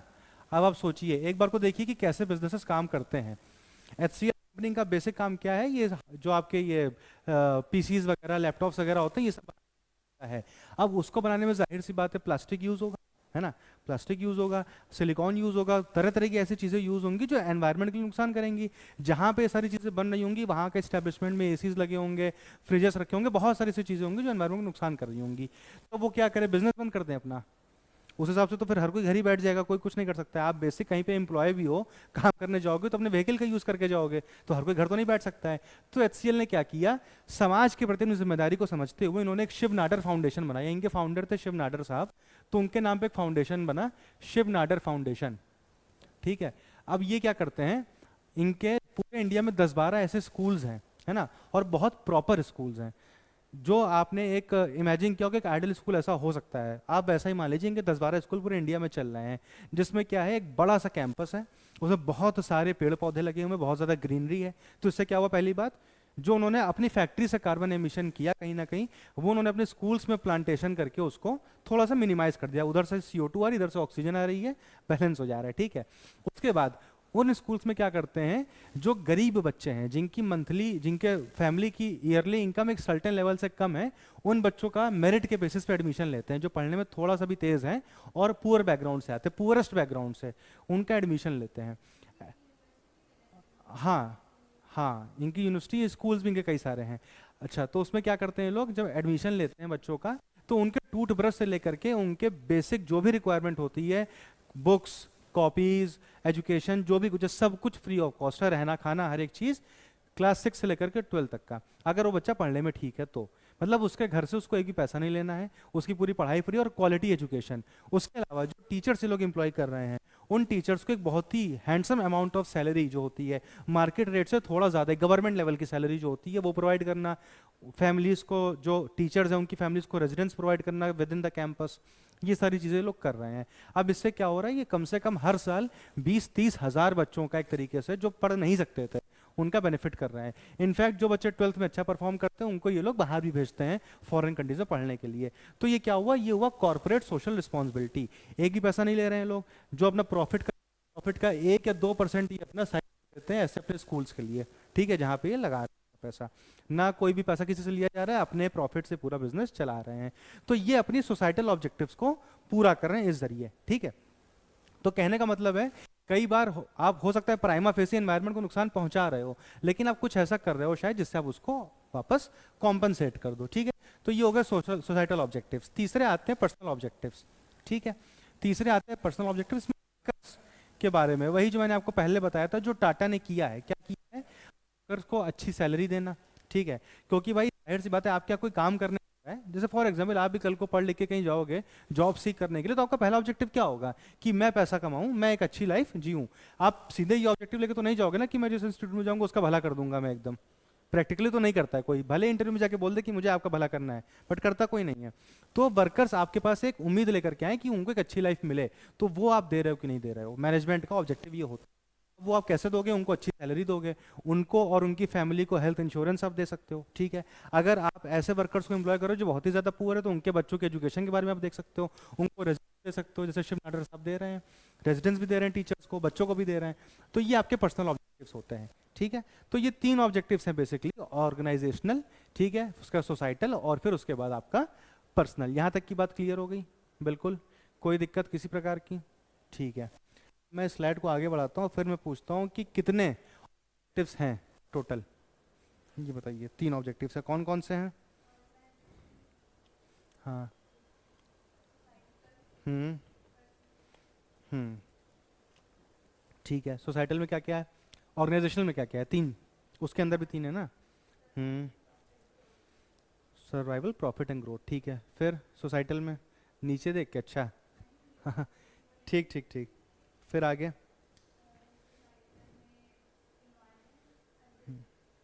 ठीक है, अनप्रिविलेज, अंडर प्रिविलेज्ड। उसके बाद पर्सनल, उसमें क्या क्या था? वर्कर्स, वर्कर्स का क्या? ठीक है। अच्छा, अब हो सकता है भाई, बहुत सारे लोग ऐसे होते हैं, जैसे मान लीजिए किसी के माँ बाप का खुद का बिजनेस है फॉर एग्जांपल, बहुत से ऐसे लोग होते होंगे, आपने शायद अपने आसपास देखा हो या कहीं पे किसी टेलीविजन में किसी चीज़ में देखा हो, कि बहुत सारे लोग ऐसे होते हैं जिनके फैमिली बैकग्राउंड मजबूत होता है, वो चाहे तो अपने फैमिली को हेल्प करके अपनी ज़िंदगी जी सकते हैं, लेकिन फिर भी वो बाहर काम करने जाते हैं। तो क्या वो पैसे के लिए जा रहे हैं? तो जो मैंने अभी आपको बताया वर्कर्स का ऑब्जेक्टिव है ना, ये वाला जो ऑब्जेक्टिव था पर्सनल वाले में वर्कर्स, तो यहाँ पे तो वो बात कैंसिल हो गई। तो क्या और भी कोई जरिए होते हैं जिनसे पर्सनल गोल्स फुलफिल करते हैं वर्कर्स अपने? हो सकता है, जैसे कि पीयर रिकॉग्निशन। भाई जो एक वेल ऑफ फैमिली से आ रहा है फॉर एग्जांपल, वो बाहर कमाने के लिए जा रहा है, तो क्यों जा रहा है? क्योंकि उसको अपने पैरों पे खड़ा होना है, उसको इंडिपेंडेंस चाहिए, यानी कि उसके लिए जो उसको रिस्पेक्ट मिल रही है सोसाइटी में, वो ज्यादा इंपॉर्टेंट है कंपेयर टू मनी। तो कई बार हो सकता है वर्कर्स को पैसे से खुश ना कर पाओ, उनको आप उनके पीयर रिकग्निशन से, जैसे उन्होंने कोई अच्छा काम किया तो आपने कोई अवार्ड दे दिया, जैसे हर ऑर्गेनाइजेशन में एम्प्लॉय ऑफ द ईयर वगैरह होता है ना, तो ये सब अवार्ड्स दिए जाते हैं ताकि उनको थोड़ा सा एक अच्छा एक तरीके से फील आ सके और उनको सेटिस्फैक्शन मिल सके। तो ये भी आपकी चीज़ें होती हैं, ठीक है। चलिए भाई, अब आगे बढ़ेंगे कहाँ पे, आगे बढ़ेंगे अब इंपॉर्टेंस ऑफ मैनेजमेंट के ऊपर। हम लोगों ने क्या देखा, कैरेक्टरिस्टिक्स देखी, अब हम देखेंगे इंपॉर्टेंस ऑफ मैनेजमेंट की। इन्हीं सब चीज़ों से निकल के आ रहे, देखिए अब कुछ नहीं है, ये जो कैरेक्टरिस्टिक्स बताए, गोल्स बताए, इन्हीं से निकल करके आ रहा है। क्या क्या हो सकते हैं ऑब्जेक्ट, क्या क्या इंपॉर्टेंस हो सकती है।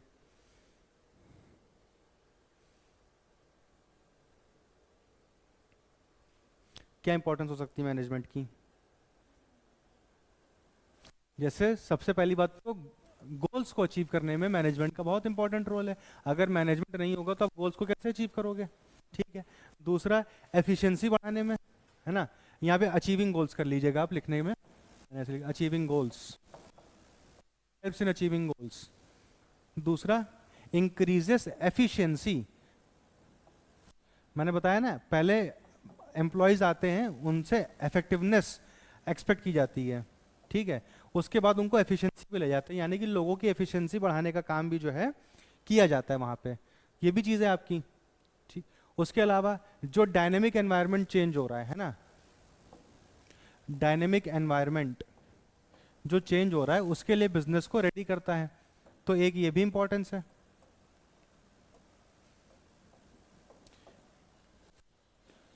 हुई ये भी इंपॉर्टेंस की नहीं हुई, अगर मान लीजिए मैनेजमेंट प्रॉपरली काम ना करे, मैनेजमेंट ना हो, तो जो समाज बदल रहा है या फिर जो गवर्नमेंट की पॉलिसीज बदल रही हैं उस हिसाब से चीज़ें कैसे आगे बढ़ पाएंगी, है ना, बात ये भी हो सकती है। उसके अलावा जाहिर सी बात है कुछ पर्सनल ऑब्जेक्टिव्स होते हैं बिजनेस शुरू करने वालों के, उनकी चीज़ें, वर्कर्स की चीज़ें, तो वही सारी चीज़ें इसमें आएंगी। देखिए एक अगर आपने जिस्ट पकड़ ली है ना मैनेजमेंट की, तो ये सारी चीज़ें, इसमें कोई भी कठिनाई होनी नहीं है, क्योंकि आपका जो एग्जाम है वो आपका क्या है, ऑब्जेक्टिव। तो आपको क्या करना है वहाँ पे, सही आंसर पे टिक करना है या फिर ओएमआर भरनी है, ठीक है। ऑनलाइन होता है ऑफलाइन होता है,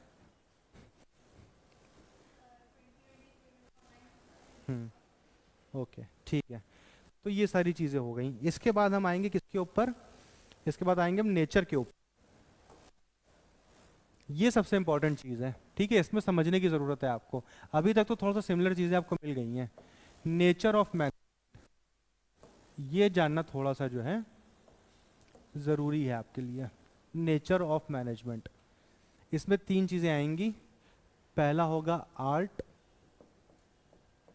दूसरा होगा क्या, दूसरा होगा आपका साइंस, और तीसरा होगा आपका प्रोफेशन।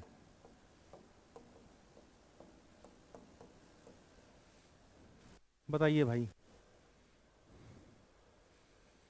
मैनेजमेंट क्या है, साइंस है कि नहीं है।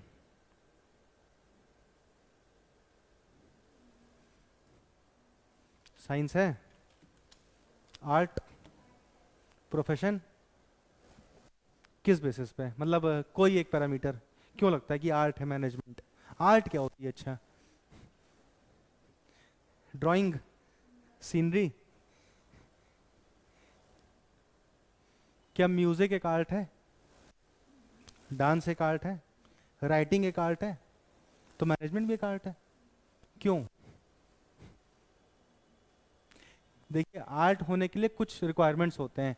पहला क्या होता है कि कुछ सेट थ्योरी होती है, सेट थ्योरी होती है, ठीक है।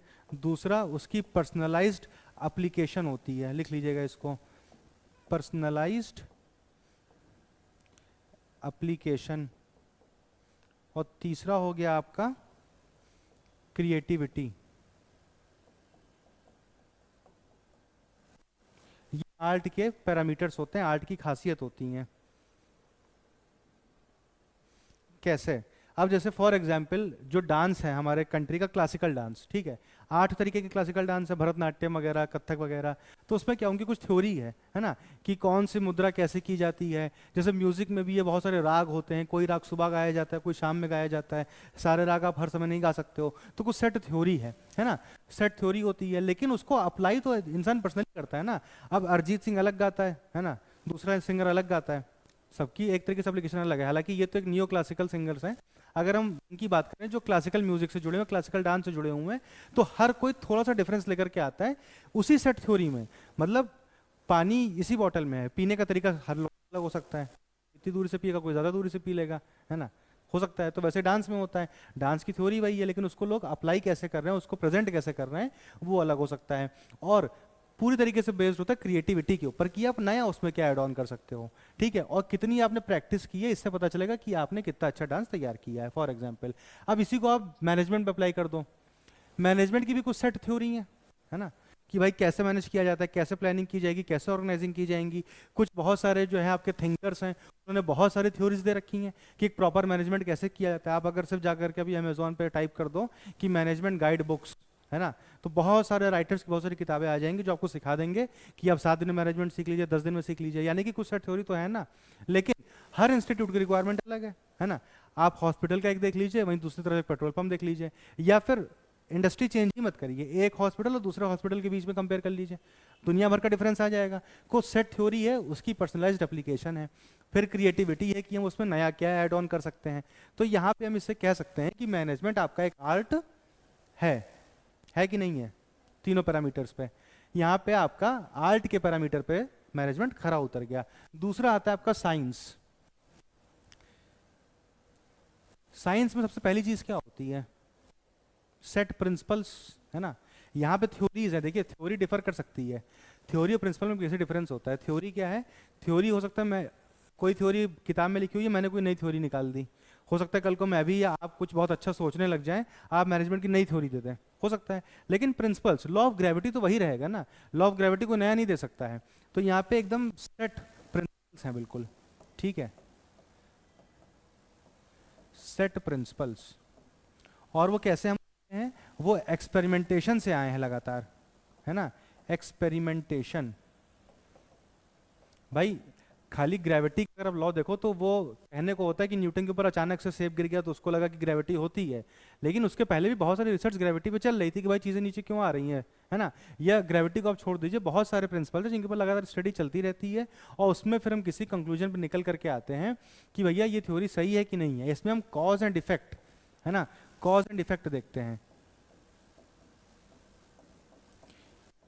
कि जब मैंने ये पेन यहाँ पे रखा और मैंने इस पेन के ऊपर इतना जोर लगाया तो ये उठेगा ही, है ना, मैंने ये कॉज और इफेक्ट इसका, ठीक है। तो ये सब चीजें साइंस में होती है। क्या मैनेजमेंट में अप्लाई होती है सारी चीजें? होती है तो कैसे होती है, थोड़ा सा सोच के बताइए। नहीं होती हैं, नहीं, मतलब कोई ऐसा जरूरी नहीं कि सही बताना है, जो भी मन में आए।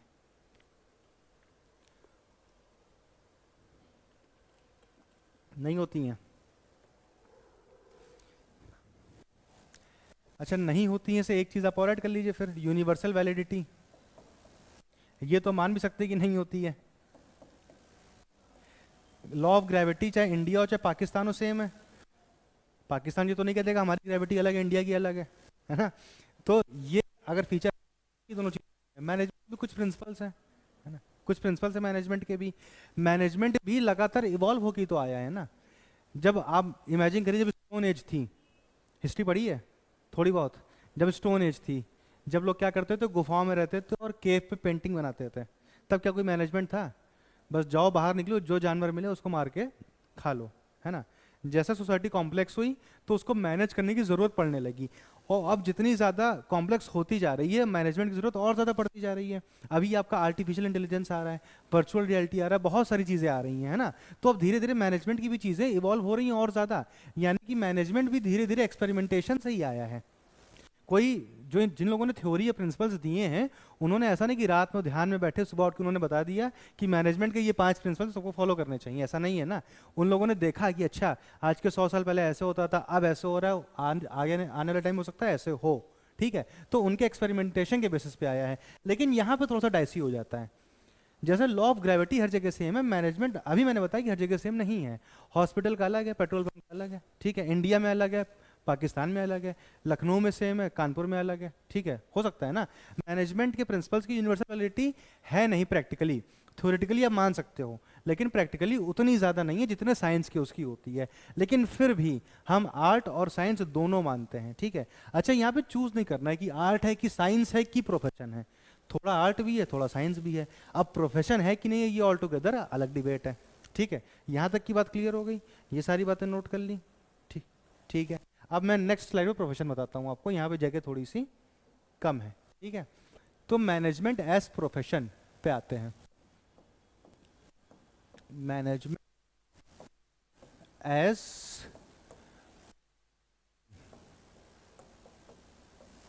अब प्रोफेशन क्या होता है पहले तो ये बताइए। अच्छा, प्रोफेशन होता है क्या ये भले ना बताइए, क्या क्या चीजें प्रोफेशन में आती हैं, एग्जाम्पल जैसे कौन कौन सी जॉब्स ऐसी हैं जो प्रोफेशन की कैटेगरी में आएंगी। डॉक्टर, ठीक है, और टीचर, टीचर पक्का, टीचर डाइसी है ना, और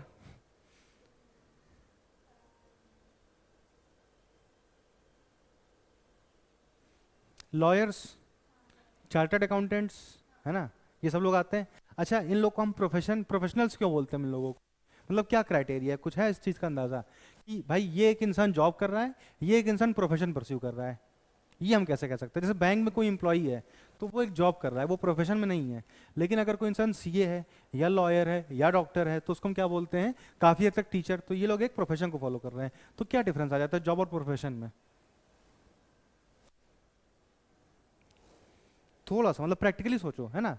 थ्योरेटिकली जाओगे तो फिर तो बहुत मुश्किल हो जाएगा। अपने आसपास सोचो कि एक डॉक्टर में और एक बैंक एम्प्लॉय में क्या डिफरेंस है।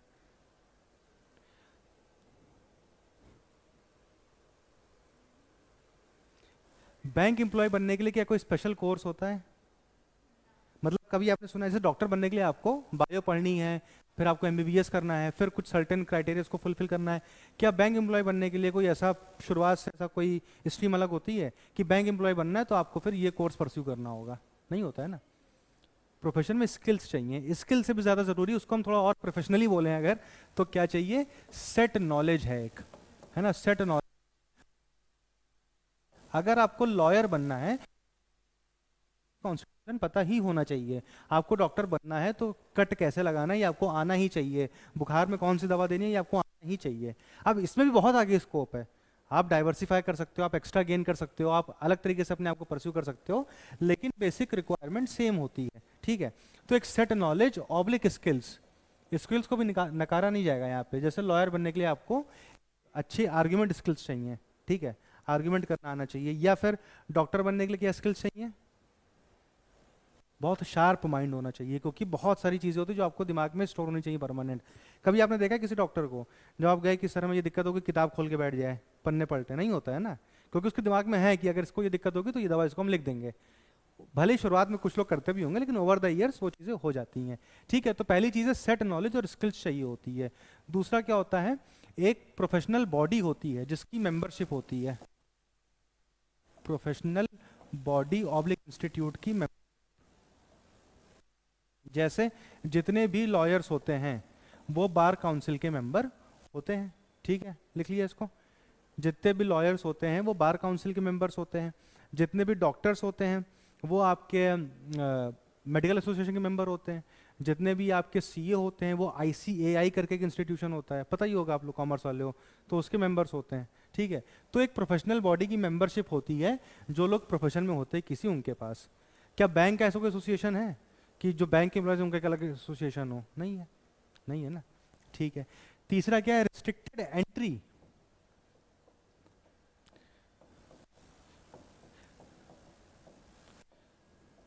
रिस्ट्रिक्टेड एंट्री का मतलब क्या है कि आपने ट्वेल्थ में मान लीजिए पढ़ा कॉमर्स और आप चले गए उसके बाद कि हम जा रहे हैं अब मेडिकल कॉलेज में एडमिशन लेने के लिए, क्या हो सकता है, नहीं हो सकता है। तो एंट्री रेस्ट्रिक्ट कर दी गई कि भैया अगर आपने यहाँ तक ये रिक्वायरमेंट को फुलफिल किया है तभी आप इस चीज़ में आ सकते हो, आगे नहीं तो नहीं आ सकते हो। ठीक है, इसके अलावा चौथा क्या होता है, code of conduct, ethical code of conduct बल्कि, ठीक है, इसको यहाँ पे एथिकल कोड ऑफ कंडक्ट।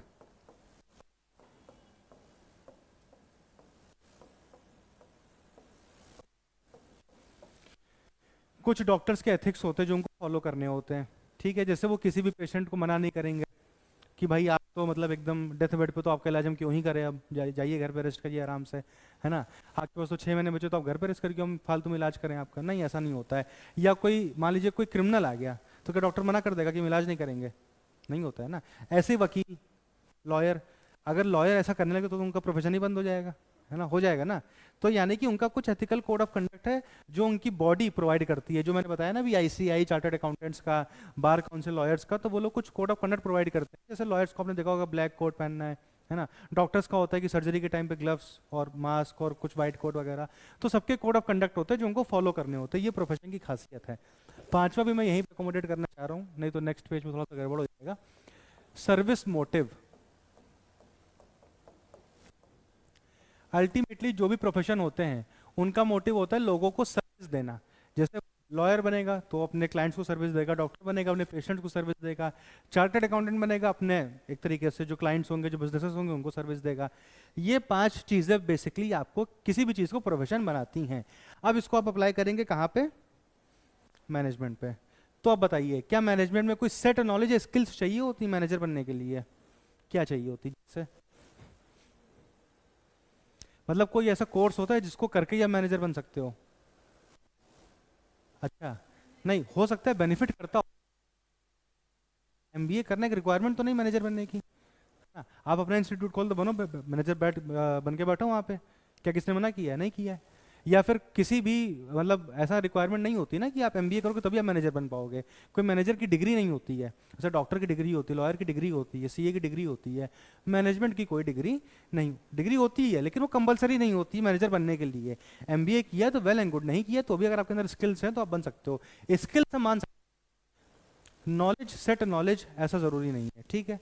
उसके बाद प्रोफेशनल है मेंबरशिप मैनेजर्स की।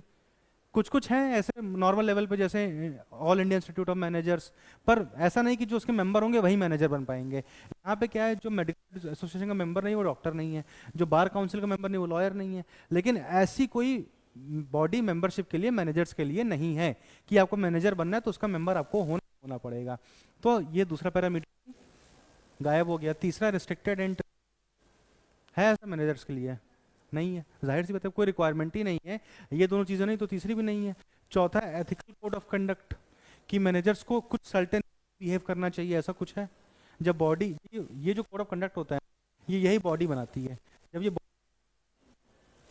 पांचवा, सर्विस मोटिव। अब यहाँ पे आप डिबेट कर सकते हो, है ना, भले ही अल्टीमेटली एंड गोल सबका प्रॉफिट हो, लेकिन सर्विस मोटिव भी कहीं ना कहीं आ जाता है, डायरेक्टली नहीं है। डायरेक्टली मोटिव मैनेजमेंट का सर्विस मोटिव नहीं होता। डायरेक्टली क्या होता है, जो गोल्स हैं ऑर्गेनाइजेशन के, जो गोल्स हैं उनको अचीव करना मोटिव होता है। इन गोल्स को अचीव करनी पड़ रही है तो दे देंगे, है ना, नहीं तो सर्विस मोटिव कोई ऐसा अलग से नहीं होता है। तो इन पांचों ही पैरामीटर पे कहीं ना कहीं मैनेजमेंट बहुत अच्छे से सेट नहीं बैठ रहा है। तो क्या मैनेजमेंट एक प्रोफेशन है? नहीं है, ठीक है। क्या होना चाहिए मैनेजमेंट को एक प्रोफेशन? थोड़ा सा दिमाग दौड़ाइए, बताइए क्या होना चाहिए। मतलब इससे क्या होता है ना, दिमाग थोड़ा सा खुलता है। आएगा नहीं पेपर में, लेकिन फिर भी अगर मैनेजमेंट को हम एक प्रोफेशन बना देंगे तो हम बहुत सारे ऐसे लोगों को जो आज की डेट में अच्छे मैनेजर बन के बैठे हुए हैं कहीं ना कहीं पे, और सोसाइटी का, ऑर्गेनाइजेशन का, लोगों का भला कर रहे हैं, उनको हम मैनेजर की रेस से ही बाहर कर देंगे, है ना।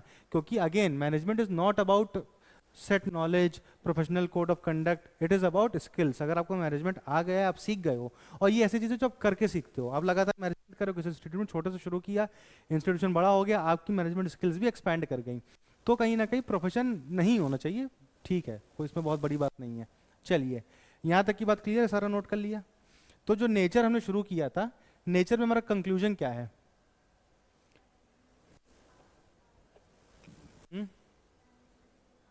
इज एन आर्ट, फिर बस ये कंक्लूजन है। Management is an art as well as an science, ठीक है। मैनेज आर्ट और साइंस में एक्सक्लूसिव नहीं है कि ये सिर्फ आर्ट ही है या साइंस ही है, ये कॉम्प्लीमेंट करते हैं। यहाँ पे सेट थ्योरी भी है, प्रिंसिपल्स भी हैं, पर्सनलाइज्ड एप्लीकेशन भी है, और वो एप्लीकेशन के साथ साथ क्रिएटिविटी प्रैक्टिस भी जरूरी है। लेकिन जो ये प्रिंसिपल्स आए हैं, एक्सपेरिमेंटेशन आए हैं over the period of time, और यहाँ पे यूनिवर्स नहीं है, ठीक है। तो ये कहीं ना कहीं एक कॉम्प्लीमेंट्री तरीके से हम कह सकते हैं कि management is an art as well as an science. यहाँ तक बात क्लियर है एकदम? कोई भी डाउट किसी भी तरीके का? एकदम नहीं, पक्का? चलिए, अब आगे हम आएंगे लेवल्स ऑफ मैनेजमेंट के ऊपर।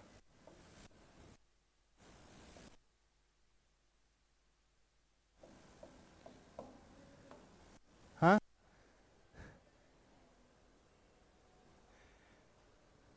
लेवल्स ऑफ मैनेजमेंट, ठीक है। अब मैनेजमेंट देखिए बेसिकली किसी भी ऑर्गेनाइजेशन में मल्टीपल लेवल्स पे होता है, ठीक है। अब छोटे मोटे ऑर्गेनाइजेशन आप लेंगे तो वहाँ पे हो सकता है सिंगल लेयर ऑफ मैनेजमेंट हो। जो बड़े इंस्टीट्यूट्स हैं, रिलायंस, टाटा, है ना, अडानी ग्रुप, इनमें मल्टीपल लेवल्स ऑफ मैनेजमेंट है। और एक बात आप जानिए, देखिए मैं आपके में ट्रायंगल बना रहा हूँ, ये आप ऐसे बना लीजिए कॉपी में, ठीक है।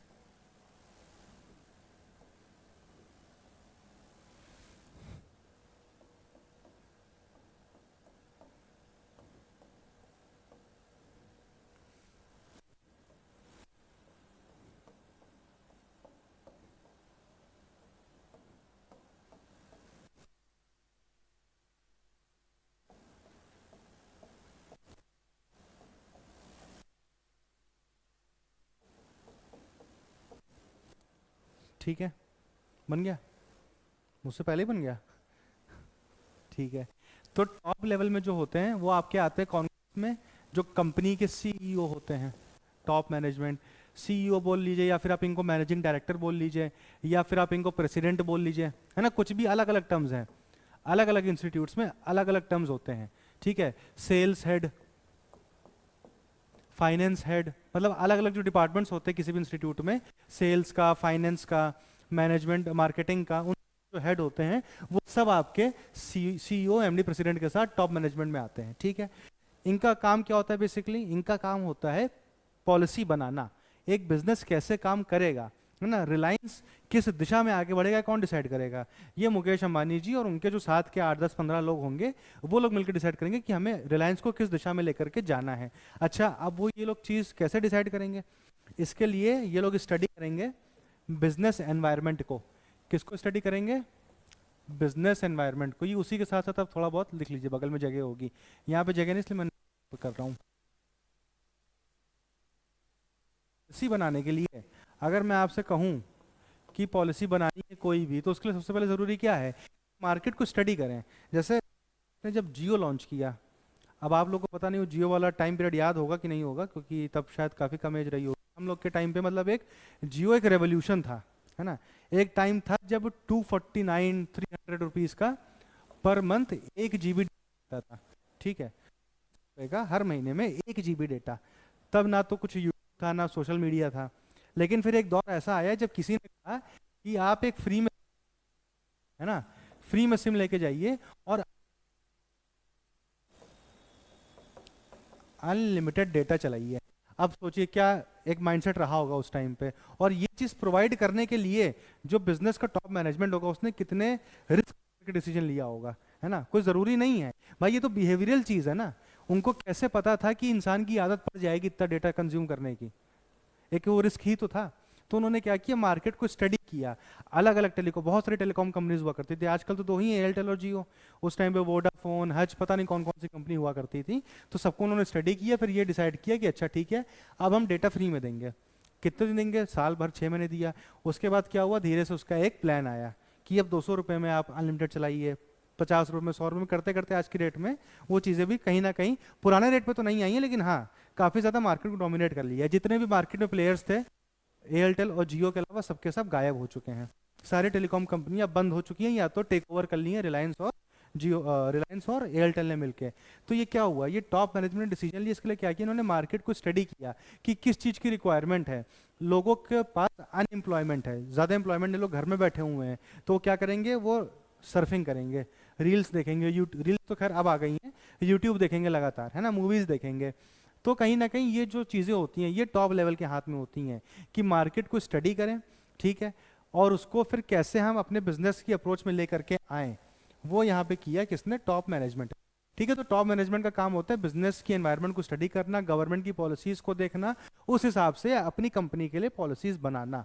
अब पॉलिसीज एक बार बन गई, ठीक है, उसके बाद मिडिल लेवल का रोल। मिडिल लेवल में कौन कौन लोग आते हैं, यहाँ पे आते हैं जैसे प्रोडक्शन मैनेजर, जो मैनेजर्स होते हैं डिफरेंट डिफरेंट डिपार्टमेंट्स के, वो लोग आते हैं यहाँ पे। Production manager, sales manager, finance manager, HR, ये सब लोग जो है इसमें आते हैं मिडिल लेवल पे, ठीक है। इनका काम क्या होता है, इनके बहुत सारे काम होते हैं।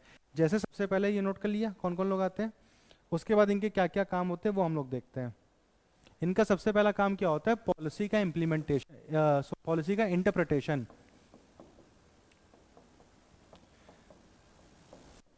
पॉलिसी का इंटरप्रिटेशन, जो पॉलिसी टॉप मैनेजमेंट ने बनाई है उसको इंटरप्रेट करने का काम किसका होता है? मिडिल लेवल के मैनेजर्स का होता है। उसके बाद स्टाफिंग, है ना, एडिकेट स्टाफ है कि नहीं है। स्टाफिंग के पहले आप यहाँ पे एडिकेट लिख लीजिएगा, एडिकेट स्टाफिंग। भाई प्रोडक्शन का डिपार्टमेंट है। अब आप मुकेश अंबानी साहब जाके सोचते होंगे, या मुकेश अंबानी जाके देखते होंगे कि रिलायंस के किस ऑफिस में कितने एम्प्लॉयज़ कम हैं, रिक्रूटमेंट करते होंगे? नहीं करते होंगे ना। उन्होंने मिडिल लेवल के मैनेजर्स रखे हुए, वो क्या करते हैं, वो अलग अलग डिपार्टमेंट्स की नीड एंड रिक्वायरमेंट देखते हैं, उस रिक्वायरमेंट के हिसाब से जो है फिर उनको हायरिंग करते हैं कि भाई यहाँ पे उनको इतने एम्प्लॉयज़ चाहिए। तीसरा क्या, आपको स्टाफिंग कर ली आपने, उसके बाद लोगों को ड्यूटीज असाइन करना कि भैया किसका क्या काम है, असाइनमेंट ऑफ ड्यूटीज, ये कौन करता है? ये भी मिडिल लेवल के मैनेजर्स करते हैं। उसके बाद अब जाहिर सी बात है, वेरियस डिपार्टमेंट्स होते हैं किसी भी इंस्टीट्यूट में। प्रोडक्शन का अलग डिपार्टमेंट है, आपका फाइनेंस का अलग डिपार्टमेंट है, मार्केटिंग का अलग डिपार्टमेंट है। उन सबके बीच में कोऑर्डिनेशन करना, ये भी जो है मिडिल लेवल का ही काम होता है। कोऑर्डिनेशन, ये एक अलग से बहुत बड़ा टॉपिक भी है आपके कोर्स में, कोऑर्डिनेशन अमंग डिपार्टमेंट्स। ये भी कौन करता है? ये भी आपके मिडिल लेवल के मैनेजर्स करते हैं। इसके अलावा मोटिवेट करना एम्प्लॉयज को, है ना, टारगेट्स देना। भाई आपने ड्यूटीज असाइन कर दी, बट आपने काम दे के चले गए आप लोग, भाई मैनेजर दिन भर हर एक एम्प्लॉय के सर पर तो नहीं खड़ा रहेगा कि आपको ये काम करना है, हम खड़े होकर देख रहे हैं यहाँ पे, वो तो नहीं कर सकता है वो। तो वो ड्यूटीज असाइन किया, अब एम्प्लॉय काम करेगा कि नहीं करेगा ये डिपेंड करता है उसने कितने अच्छे से मोटिवेट किया है। तो ये काम भी किसके ऊपर आता है? मिडिल लेवल के मैनेजर्स के ऊपर आता है। तो यहाँ पे हम ये कह सकते हैं कि सबसे ज्यादा जो एक रोल है इंपॉर्टेंट, वो किसका है? टीयर 2 का, मिडिल 2 का, क्योंकि ये एक तरीके से ब्रिज है इनके बीच में, टॉप लेवल और लोअर लेवल के बीच में। ठीक है, लोअर लेवल, थर्ड लेवल पे कौन आते हैं? सुपरवाइजर्स, जो खड़े होके देखते हैं वाकई में कि काम हो रहा है कि नहीं हो रहा है। ठीक है, जैसे घड़ी बनाने की फैक्ट्री, वॉच की फैक्ट्री है, लेबर लगे हुए हैं, हर 10 लेबर पे एक सुपरवाइजर है। वो उस सुपरवाइजर का काम क्या है? बस इतना देखना कि ये 10 के 10 लेबर सुबह काम से टाइम पे आ रहे हैं कि नहीं आ रहे हैं, समय खत्म होने से पहले तो नहीं जा रहे हैं, लंच ज़्यादा देर तो नहीं कर रहे हैं, और काम जो दिया गया वो कर रहे हैं कि गप मार रहे हैं वहाँ पे। ठीक है, ये इनका काम होता है सुपरवाइजर का। तो ये लोअर लेवल ऑफ मैनेजमेंट है, ये सीधे इनसे जाके बात नहीं करते हैं, ये इनके थ्रू डील करते हैं इनसे। ठीक है, तो ये आपके लेवल्स ऑफ मैनेजमेंट है। एक बड़े इंस्टीट्यूट में ऐसा होता है, या फिर मिडिल इंस्टीट्यूट में। बहुत छोटे लेवल के इंस्टीट्यूट में आपको ये क्लियर डिस्टिंक्शन देखने को नहीं मिलेगा, है ना। जो छोटे इंस्टीट्यूट्स होते हैं उसमें आपको कहीं ना कहीं तीनों रोल एक ही लेवल पे देखने को मिल जाएंगे। तो एक ये जर्नल क्लासिफिकेशन है, बट ऐसा जरूरी नहीं कि यूनिवर्सली हो, है ना। अलग अलग इंस्टीट्यूट का अलग अलग हिसाब किताब से हो सकता है। ठीक है, चलिए अब यहाँ पे आपकी बात, लेवल समझ में आ गए? हम लोगों ने क्या क्या देखा है अभी तक, एक ब्रीफली बताइए। पन्ने पलट सकते हैं, टेस्ट नहीं चल रहा है, बस थोड़ा सा लूप में रहना ज़रूरी होता है ना। ठीक है, सिलेबस में कितने यूनिट्स हैं? 13। याद है कुछ? चलिए ठीक है, आगे। हाँ ठीक है। हाँ। हम्म।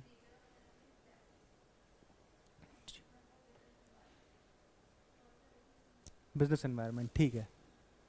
अब अगला जो हम लोग का टॉपिक है वो है प्रोसेस ऑफ मैनेजमेंट। और ये प्रोसेस ऑफ मैनेजमेंट जो है कहीं ना कहीं वही आपका आगे का सिलेबस भी है। प्रोसेस ऑफ मैनेजमेंट में क्या क्या आएगा? मैंने जब अभी सिलेबस बाइफरकेट किया था शुरुआत में, तो सेकंड पार्ट में क्या क्या था? हम्म। वही सारी चीजें आपके प्रोसेस ऑफ मैनेजमेंट में आती हैं। सबसे पहली प्लानिंग, उसके बाद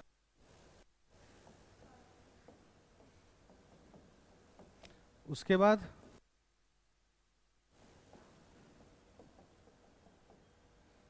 उस,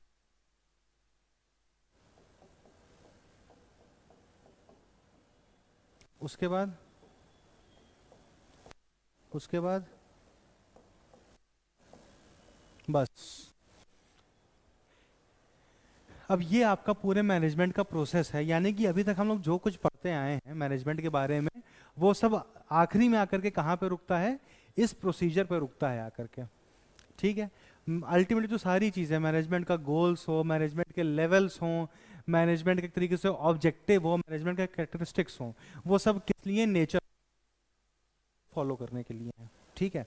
ये पूरा प्रोसेस है स्टाफिंग, डायरेक्टिंग और कंट्रोलिंग। इसका कोई शॉर्ट फॉर्म है? चलिए कोई नहीं। तो ये कहीं ना कहीं पूरा प्रोसीजर होता है। अब शुरुआत करेंगे हम लोग प्लानिंग से।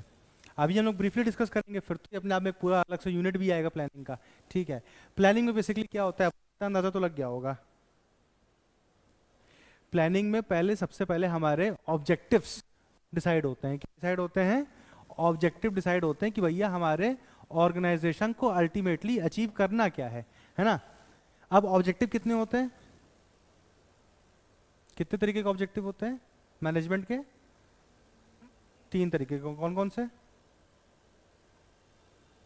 हाँ हाँ, अभी बताया था वही चीज, ऑर्गेनाइजेशनल, सोसाइटल और पर्सनल, ठीक है। तो वो तीनों चीजें कहाँ पे डिसाइड होंगी? इस लेवल पे डिसाइड होंगी। अब वो इंटरलिंक हो रहा है कि नहीं हो रहा है? जो हम लोगों ने ऑब्जेक्टिव्स पढ़े वो यहाँ पे आकर के प्लान हो रहा है। लेकिन क्या सिर्फ ऑब्जेक्टिव की प्लानिंग चल रही है यहाँ पे? नहीं, उन ऑब्जेक्टिव्स को कैसे अचीव करना है ना, हाउ टू अचीव दो, ये सब लिखना है। हाउ, ये भी इसी लेवल पे आकर के डिसाइड होता है प्लानिंग के टाइम पे ही, ठीक है। बात समझ में आ गई? ठीक है। यहाँ की पॉलिसीज भी हैं। जो मैंने अभी आपको जियो वाला एग्जांपल दिया था, फ्री इंटरनेट वाला, पॉलिसीज भी इसी लेवल पे डिसाइड होती हैं। चलिए, हो गया। इसके बाद आएंगे हम लोग ऑर्गेनाइजिंग। ऑर्गेनाइजिंग में आपका क्या होता है, जो भी हमें काम करना है, जो भी हमारे ऑब्जेक्टिव्स हैं और जिस तरीके से हमको उन्हें अचीव करना है, उसको लेकर के ड्यूटीज असाइन करना यहाँ पे होता है, ड्यूटीज असाइनमेंट को डिवाइड करना, अलग अलग लेवल ड्यूटीज को डिवाइड करना, उसके बाद उनको लोगों को असाइन करना, लोगों को असाइन करना, और ऑपरेशंस को मैनेज करना। ऑपरेशन मतलब वो डॉक्टर वाला ऑपरेशन नहीं, बिजनेस ऑपरेशंस को मैनेज करना, ठीक है। ये सारी यहाँ पे होंगी। फाइनेंस वगैरह कहाँ से आएगा, हर एक चीज़ जो है ये ऑर्गेनाइजिंग वाले लेवल पे होगी। फिर स्टाफिंग, ये सबसे इंपॉर्टेंट फीचर होता है कहीं ना कहीं पूरे प्रोसेस में। जो सबसे ज़रूरी है वो क्या है? Staffing. Because if you don't employ right people in your organisation, है ना, if you don't be able to fulfil your objectives. अब राइट पीपल कौन होते हैं? क्या इसकी कोई डेफिनेशन है? कोई डेफिनेशन है राइट पीपल की? अब जैसे मान लीजिए फॉर एग्जाम्पल, किसी को, कोई एक इंसान है जो बहुत जल्दी सीख जाता है कोई चीज़, ठीक है, और वहीं पे दूसरा इंसान है जो बहुत ही माइन्यूट काम, बारीक काम जिसको हम बोलते हैं, जो एक कढ़ाई वढ़ाई वाला काम होता है ना, ड्राइंग वाला माइन्यूट चीज़ें बहुत अच्छे से कर लेता है। अब फॉर एग्जाम्पल कोई एक लेबर का काम करना है, कोई एक ऐसा इंस्टीट्यूट है जहाँ पे एक लेबर की रिक्वायरमेंट है जो ईंटें वीटें ढो करके, सामान ढो करके ले जाएगा। तो वहाँ पे क्या ये माइन्यूट काम वाले की ज़रूरत है? नज़ाकत वाले जिसके हाथ हैं उसकी ज़रूरत कहाँ पे है? ऐसी इंडस्ट्री में जहाँ पे उस स्किल की रिक्वायरमेंट हो। तो कहने का मतलब क्या है कि राइट पीपल डिपेंड करता है industry to industry, institution to institution. हो सकता है कोई एक स्किल जिस इंस्टीट्यूशन के लिए बून हो, दूसरे इंस्टीट्यूशन के लिए वही चीज़ बर्डन बन जाए, है ना। अब कोई ईंटें उठाने में भी अगर नज़ाकत दिखाएगा तो फिर वो कैसे काम करेगा, है ना। बात समझ में आई? तो ये चीज़ें होती हैं। अब मान लीजिए कोई क्विक लर्नर है, तो उसकी ऐसी जगह पे रिक्वायरमेंट है जहाँ पे कोई स्किल वाला काम करना है। जैसे मान लीजिए घड़ियाँ बनाने वाला काम, वही फेवरेट एग्जांपल, घड़ी बनाने की फैक्ट्री है।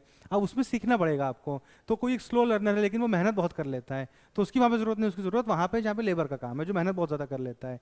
और जिसके हाथ में नज़ाकत है या फिर जो क्विक लर्नर है, वो कहाँ पे ज़रूरत पड़ेगी उसकी? जहाँ पे घड़ी बनाने का काम है।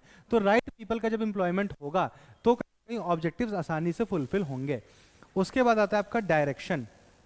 जाहिर सी बात है, लोगों को एम्प्लॉय कर लिया, लोग एम्प्लॉय करा के आपने बैठा दिया, अब वो बैठ के क्या करेंगे जब तक आप उनको प्रॉपर डायरेक्शन नहीं दोगे। वही जो मैंने आपको पहले बताया कि मुझे ये एसी बंद कराना है, फैन बंद कराना है, और मैं कह रहा हूँ आप नीचे जाके देखिए कहीं पे स्विच लगा होगा इसका, तो मेरा डायरेक्शन गलत है ना।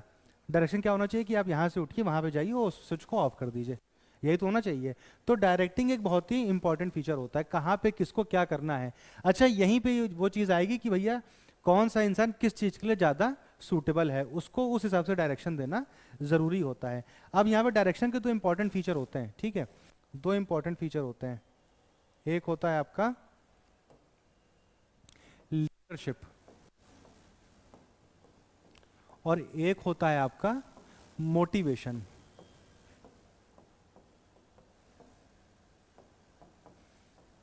अब आपने देखा होगा जो बड़े बड़े लेवल पे लोग होते हैं वो कई तरीके के होते हैं।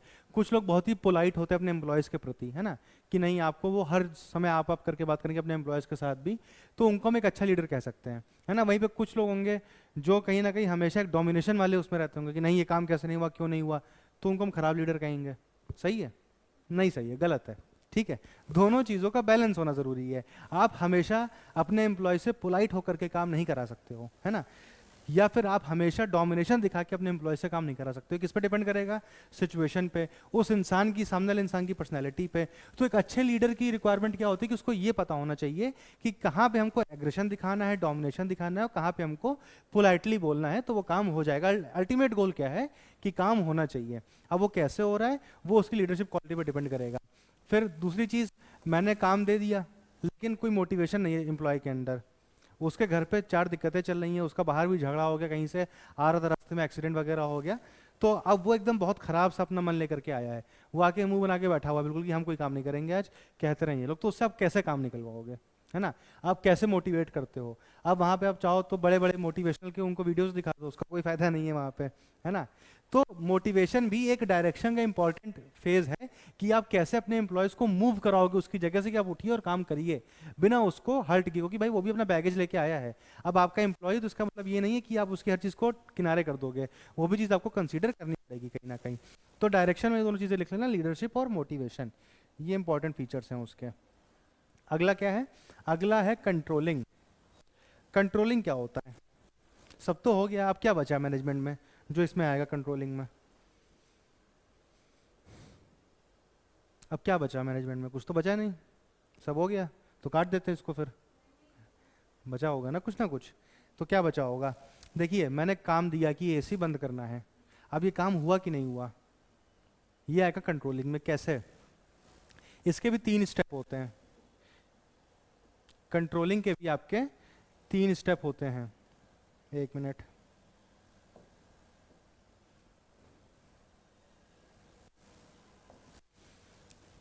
पहला स्टेप क्या होता है कंट्रोलिंग का? चेक करना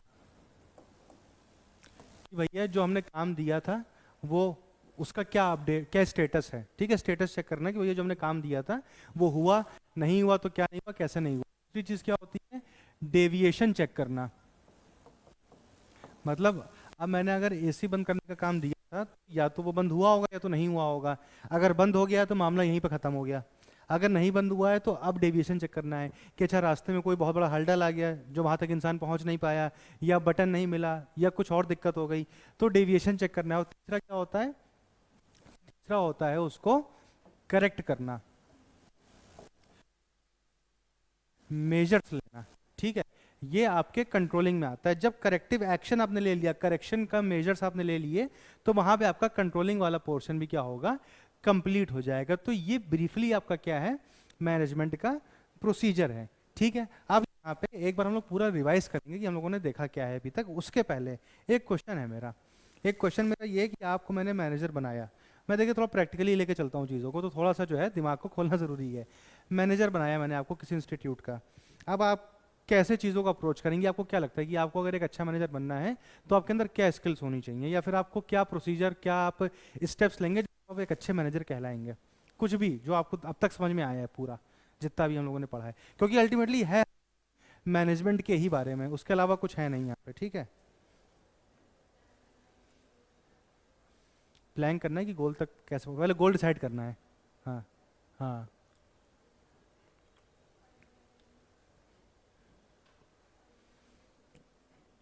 ठीक है। स्टाफिंग पूरा प्रोसीजर ही बता दिया है। हाँ, ठीक है, बस एक अच्छे मैनेजर बन गए। ठीक है, चलिए अब एक बार हम लोग शुरुआत से चलते हैं। जो जो हम लोगों ने देखा है उसको एक बार क्विकली रिवाइज कर लेंगे। हम लोग नेक्स्ट क्लास में जो टॉपिक शुरू करेंगे वो होगा क्या?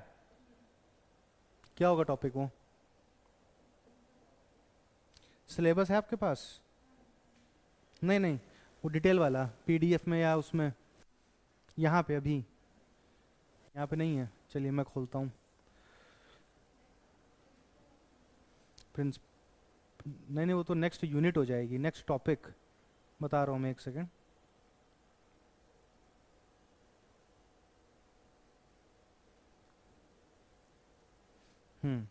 पहली यूनिट है हम लोगों की nature and significance of management. उसके अंदर 5 सब टॉपिक्स हैं, ठीक है। पहला है आपका management concept, objective and importance, ये हम लोगों ने कर लिया।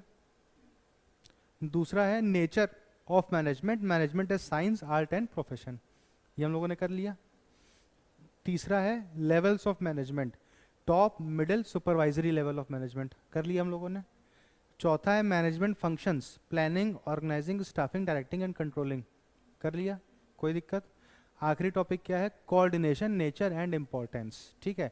ये पहले यूनिट का आखिरी टॉपिक है जो हम लोग को अभी करना है, और ये अपने आप में बहुत ज़्यादा इंपॉर्टेंट और बहुत ज़्यादा ज़रूरी टॉपिक है, ठीक है। इसीलिए इसको थोड़ा सा सेपरेटली फ्रेश माइंड से हम लोग शुरू करेंगे। फिलहाल इसको एक बार हम लोग क्या करेंगे, रिवाइज कर लेंगे। पहले पेज पे आ गए, देखिए जो भी आपका सीयूटी का सिलेबस है, अगेन 13 पार्ट्स में, 13 यूनिट्स में डिवाइडेड है, जिसको मैंने पर्टिकुलरली इंडिविजुअली 3 पार्ट्स पे डिवाइड किया। पहला क्या है, जिसमें मैनेजमेंट आएगा, हम लोगों ने पढ़ ली है।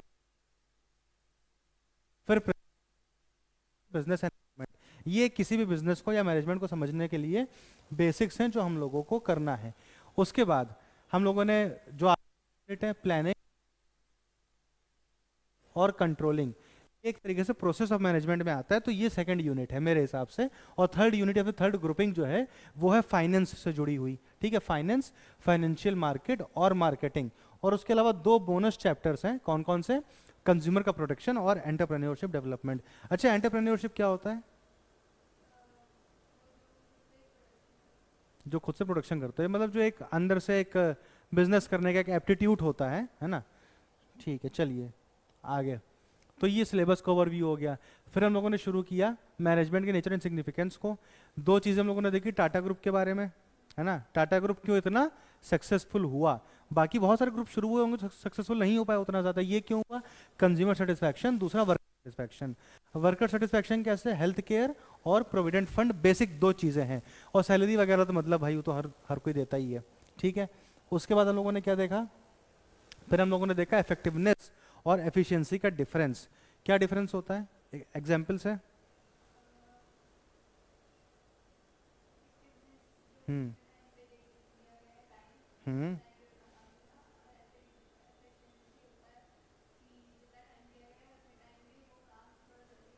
हम्म उससे ज़्यादा करना, या तो जल्दी कर लेना या ज़्यादा कर लेना, या दोनों भी हो सकता है। हाँ, चलिए बढ़िया, आगे अगला क्या है, फीचर्स ऑफ मैनेजमेंट।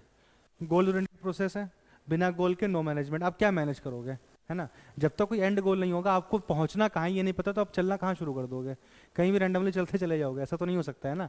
फिर मैनेजमेंट इज ऑल परवेसिव, मतलब हर जगह सेम होता है, उसको करने का तरीका अलग हो सकता है, बट मैनेजमेंट है हर जगह, ठीक है। तीसरा सोशल एस्पेक्ट ऑफ मैनेजमेंट, यानी कि मैनेजमेंट की जिम्मेदारी बनती है समाज के प्रति भी, एम्प्लॉयज के प्रति भी, इसमें सब लोग आ जाएंगे, ठीक है। ये खाली स्लाइड पे भी कुछ किया था, चलिए। मैनेजमेंट इज मल्टी डायमेंशनल, यानी कि ये क्या है, ऑपरेशन वर्कर, क्या लिखा है ये सब, एक काम नहीं होता है, मल्टीपल डायमेंशन में काम करता है। एक साथ आपको वर्कर का भला भी देखना है, आपको आपके फैक्ट्री या इंस्टीट्यूशन का प्रोडक्शन भी देखना है, ऑपरेशन भी देखना है, वही सारी बातें यहाँ पे लिखी हुई हैं। मैनेजमेंट इज कॉन्टिन्यूस प्रोसेस, कोई ऑब्जेक्टिव नहीं कि यहाँ से उठा के यहाँ रख दिया, कॉन्टिन्यूस प्रोसेस है, चलता रहेगा। उसके बाद management is a group activity, अकेला कोई इंसान मैनेजमेंट नहीं कर सकता जब तक वो ग्रुप को इन्वॉल्व ना करे पूरा पूरा।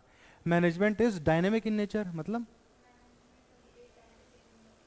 हम्म जैसे जैसे बिजनेस एनवायरनमेंट चेंज हो रहा है, आपको उसी हिसाब से अपने मैनेजमेंट के तौर तरीकों को, मैनेजमेंट के प्रोसेस को भी कहीं ना कहीं मोल्ड करना होगा। Management is N intangible force, लेकिन हमारे ऊपर इम्पैक्ट रहता है, ठीक है। ये क्या है, ऑब्जेक्टिव्स ऑफ मैनेजमेंट। कितने ऑब्जेक्टिव्स हैं, 3 है। पहले में कौन से 3 है, ठीक है। पहला था क्या ऑब्जेक्टिव, ऑर्गेनाइजेशनल। दूसरा क्या है? सोसाइटल। ठीक है। तीसरा क्या है? Personal objective. ठीक है। ये शिव नाडर का एग्जाम्पल कहाँ से आया था? नहीं, HCL के तो वो फाउंडर थे। एग्जाम्पल क्यों आया इनका यहाँ पे? पर्सनल पे कि सोसाइटल पे? इसीलिए रिवीजन क्लास के आखिरी में ज़रूरी है, और एक बार घर जाके भी नोट्स को खोल के उनका रिवीजन ज़रूरी है, ऐसे छोटी छोटी चीज़ों के लिए। ठीक है। आगे खाली स्लाइड है। फिर इंपॉर्टेंस ऑफ मैनेजमेंट, गोल्स को अचीव करने में मदद करता है, इंक्रीजेस एफिशिएंसी, डायनेमिक एनवायरनमेंट। ठीक है। नेचर ऑफ मैनेजमेंट, आर्ट के क्या 3 रिक्वायरमेंट होते हैं किसी भी चीज़ को आर्ट बोलने के लिए? हाँ हाँ, एप्लीकेशन और क्रिएटिविटी। तो मैनेजमेंट एक आर्ट है। ठीक है। साइंस के लिए क्या रिक्वायरमेंट होती है? प्रिंसिपल्स और थ्योरी में क्या डिफरेंस बताया था मैंने? हम्म ठीक है। एग्जाम्पल प्रिंसिपल का? सर पे कुछ गिरा था? हाँ। ठीक है। आगे एक्सपेरिमेंटेशन, कॉज एंड इफेक्ट। फिर तो साइंस के सारे प्रिंसिपल्स अप्लाई होते हैं मैनेजमेंट पे? क्यों नहीं होता है? क्योंकि हर जगह की रिक्वायरमेंट सेम होती है, हर जगह का डिफरेंट होती है, सॉरी, हर जगह की एनवायरनमेंट डिफरेंट होती है, रिक्वायरमेंट डिफरेंट होती है, तो कोई भी एक principle as it is apply कहीं पे भी नहीं कर सकता है। लॉ ऑफ ग्रेविटी हर जगह सेम तरीके से अप्लाई करता है। चीज़ें ऐसे ही गिरती हैं, ऐसे नहीं गिरती हैं कहीं पे, है ना? हर जगह ऐसे ही गिरती हैं। फिर अगला है प्रोफेशन। प्रोफेशन की क्या रिक्वायरमेंट है? और एग्जाम्पल इसका, प्रोफेशनल बॉडी मेंबरशिप का एग्जाम्पल?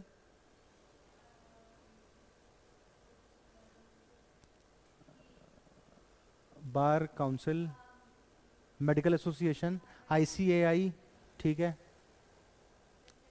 Restricted entry. ठीक है। ठीक है।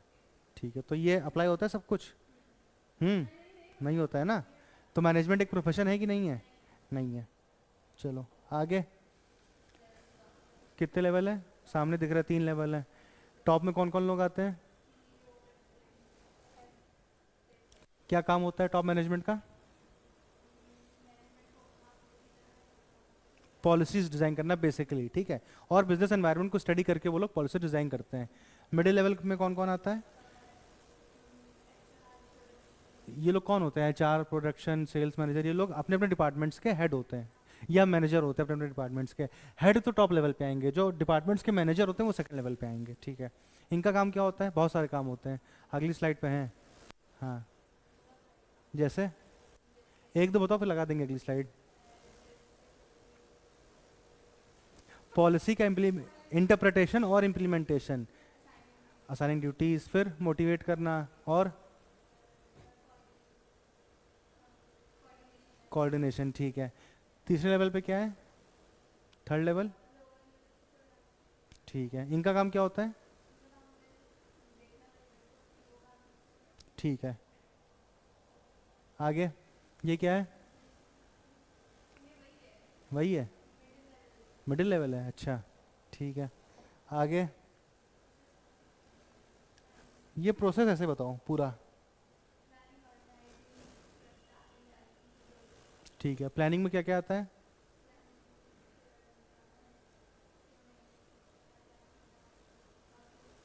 क्या ऑब्जेक्टिव्स हैं, हमको कैसे अचीव करना है? Policy designing basically. फिर क्या है? ऑर्गेनाइजिंग, उसमें क्या क्या आता है? हम्म ठीक है। Right people. ठीक है। आगे